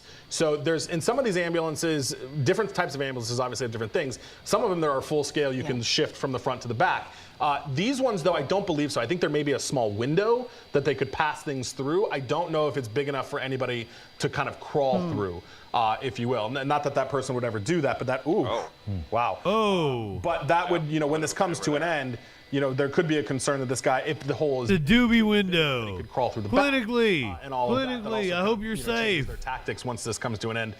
If this guy ever decides, has the worst gone by you, or you still got another hour or so? You could try spike strips. I don't know, what kind of tires. This obviously is designed to be an emergency vehicle. They may have something equipped with it. The other thing is that in these fire apparatus, there is a radio in there, and I can't tell because they're encrypted. But there is a possibility that they could be trying to communicate with this guy through their own radio channels. Sure. Yeah. Wow. I mean, that could be the case right now. It's unclear if there is anyone else in this vehicle, but we do believe that there is no one in the back. Also, these nuts. Into the back there. I just like saying Get a clear shot of that. But right now, traveling at it happened last night, right as we were getting off stream. Freeway going west. And stolen ambulance. This ambulance was stolen out of Orange County. And Susie, just real quick, I just want to tell you, we just got confirmation it was stolen from a hospital. Okay, from a hospital. Stolen from a hospital. The call was from Chapman. That's low down and dirty. Right there, and we believe there is a hospital nearby there, and that's who steals from a hospital. When it was stolen by this individual and taken on this 4 hours of shit ahead. We're going up to the LA County area from Orange County. We crossed further north than I thought. The 5 freeway and still on the 91 right now. And of course, if we keep going, this will take us into the South Bay area. Down the hatches. But he has many options to change freeways and interchanges before that. So we'll see where this takes us. But right now, the LA County Sheriff's Department with Arrow overhead and the two units just saw a overhead. second one on the radar, yeah. And the CHP on the ground with their units and transitioning. What is this freeway here, Desmond? He's coming up on traffic. 710, and gotta go around the truck. Truck traffic like that truck right there that the suspect just tried to get around. You saw that kind of weird maneuver. Got the cops up on him now. Maybe they weren't paying attention. Let's see if we can use this opportunity to get a view inside. There's actually 2 LA County Sheriff's Deputies helicopters that are over this now at the moment. From everything I've been seeing, I think it's just the suspect inside. Haven't seen any other movement in there. That might have been looking at their cell phone or something earlier when they pulled that kind of evasive maneuver. But yeah, we're transitioning southbound 710 now, so we're towards downtown Long Beach, the ports of Long Beach maneuver. As well, I would think the ambulance would be able to withstand any kind of a pit maneuver. Helicopters and at least 3 ground units on this one. And like you said, like Mike was saying, really interesting. Maybe they can take. Why doesn't he have the lights? Maybe he doesn't know how to turn them on. Radios and get them to pull over. But in my experience, anytime you're dealing with someone that kind of steals like a out of the ordinary vehicle like this, if it's a semi or a U-Haul, this is not the first time we've seen an ambulance stolen. Unfortunately, have I driven one of these things, or like are the really the lights clearly labeled problems or drug problems or what have you? So. Who knows if they'll have any luck, trying to talk any sense into that person. We'll just have to see how this all shakes out. But we are now southbound on the 710 Long Beach Freeway. Sometimes.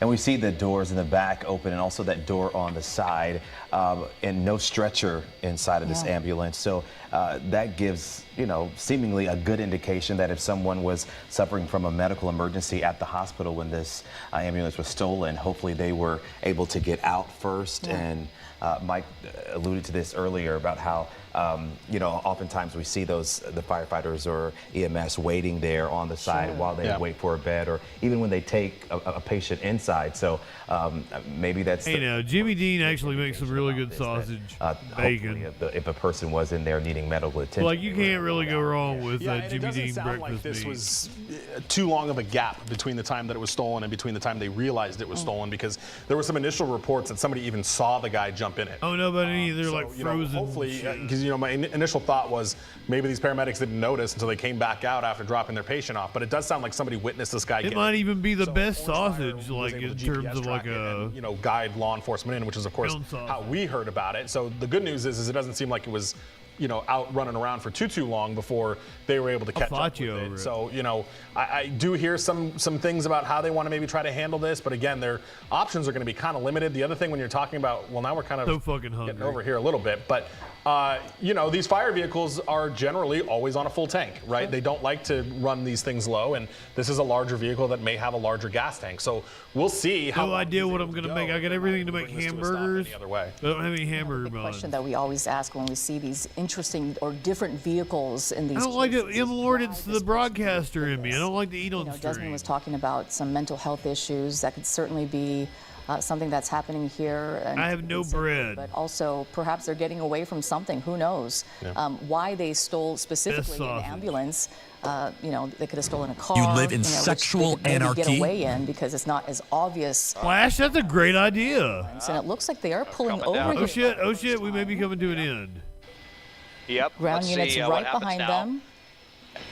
Right behind them. Yeah, first time we've been at a stop. Let's hope that they thought better of it. I don't have any baking soda. To the driver's side here. My pilot Mike just navigating SkyCal over to the driver's side. And you can see, actually, kind of surprised that CHP is allowing traffic to go right now.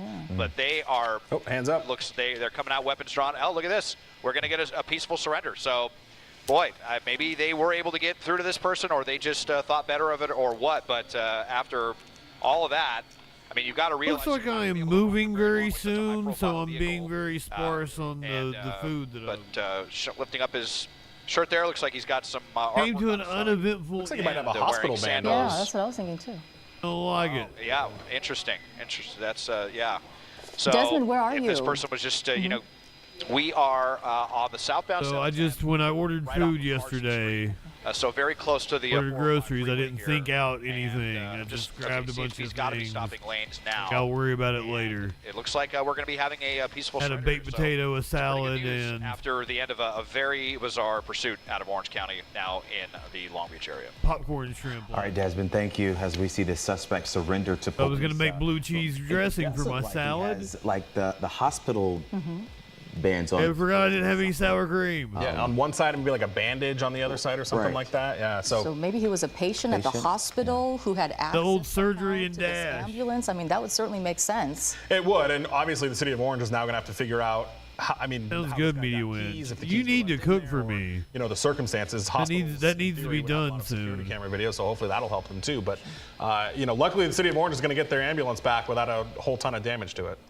All right, Desmond, thank you so much. I'd love to eat you out. I mean, eat stolen ambulance pursuit. Eat out food. And other eat food that you have prepared. Goddamn. I'm embarrassed.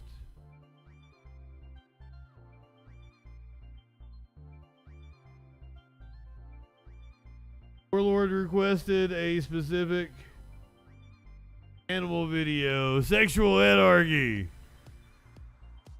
I live in sexual anarchy. We should check in with the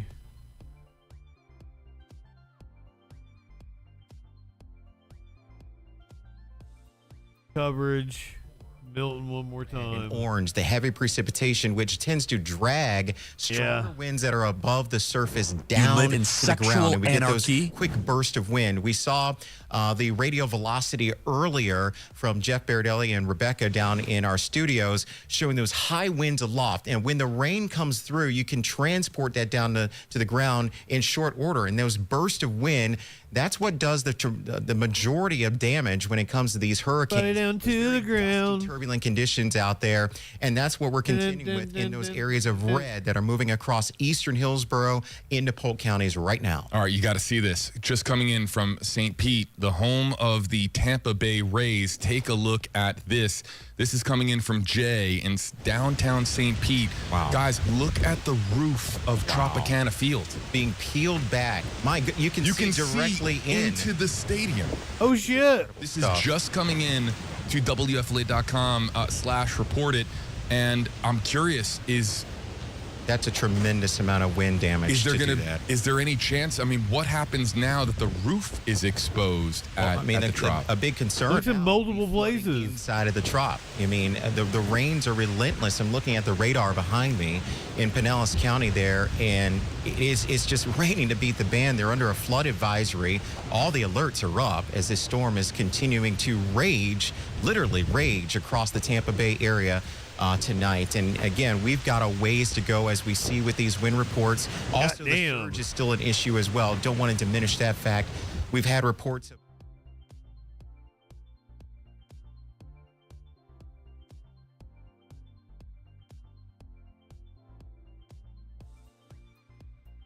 I have no idea what is going on in this video. What in the fuck did Warlord send me?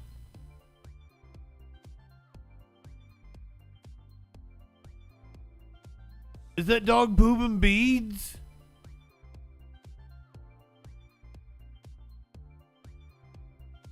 How is it that clean though?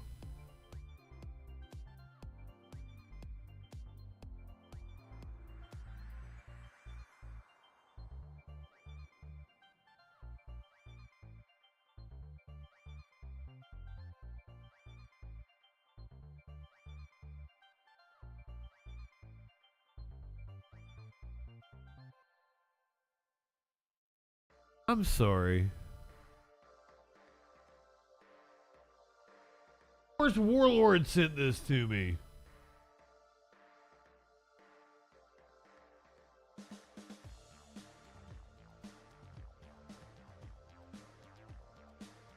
Which I'm going to send you over to, well, Mr. Matt Bender. Looks a little malnourished. Not taste the rainbow. Go ahead, light one up, tip one back. It's all right to have a little fun before you hit the sack. I'm JustinFREAKIN. We'll see you tomorrow night on the Troll Patrol. Live.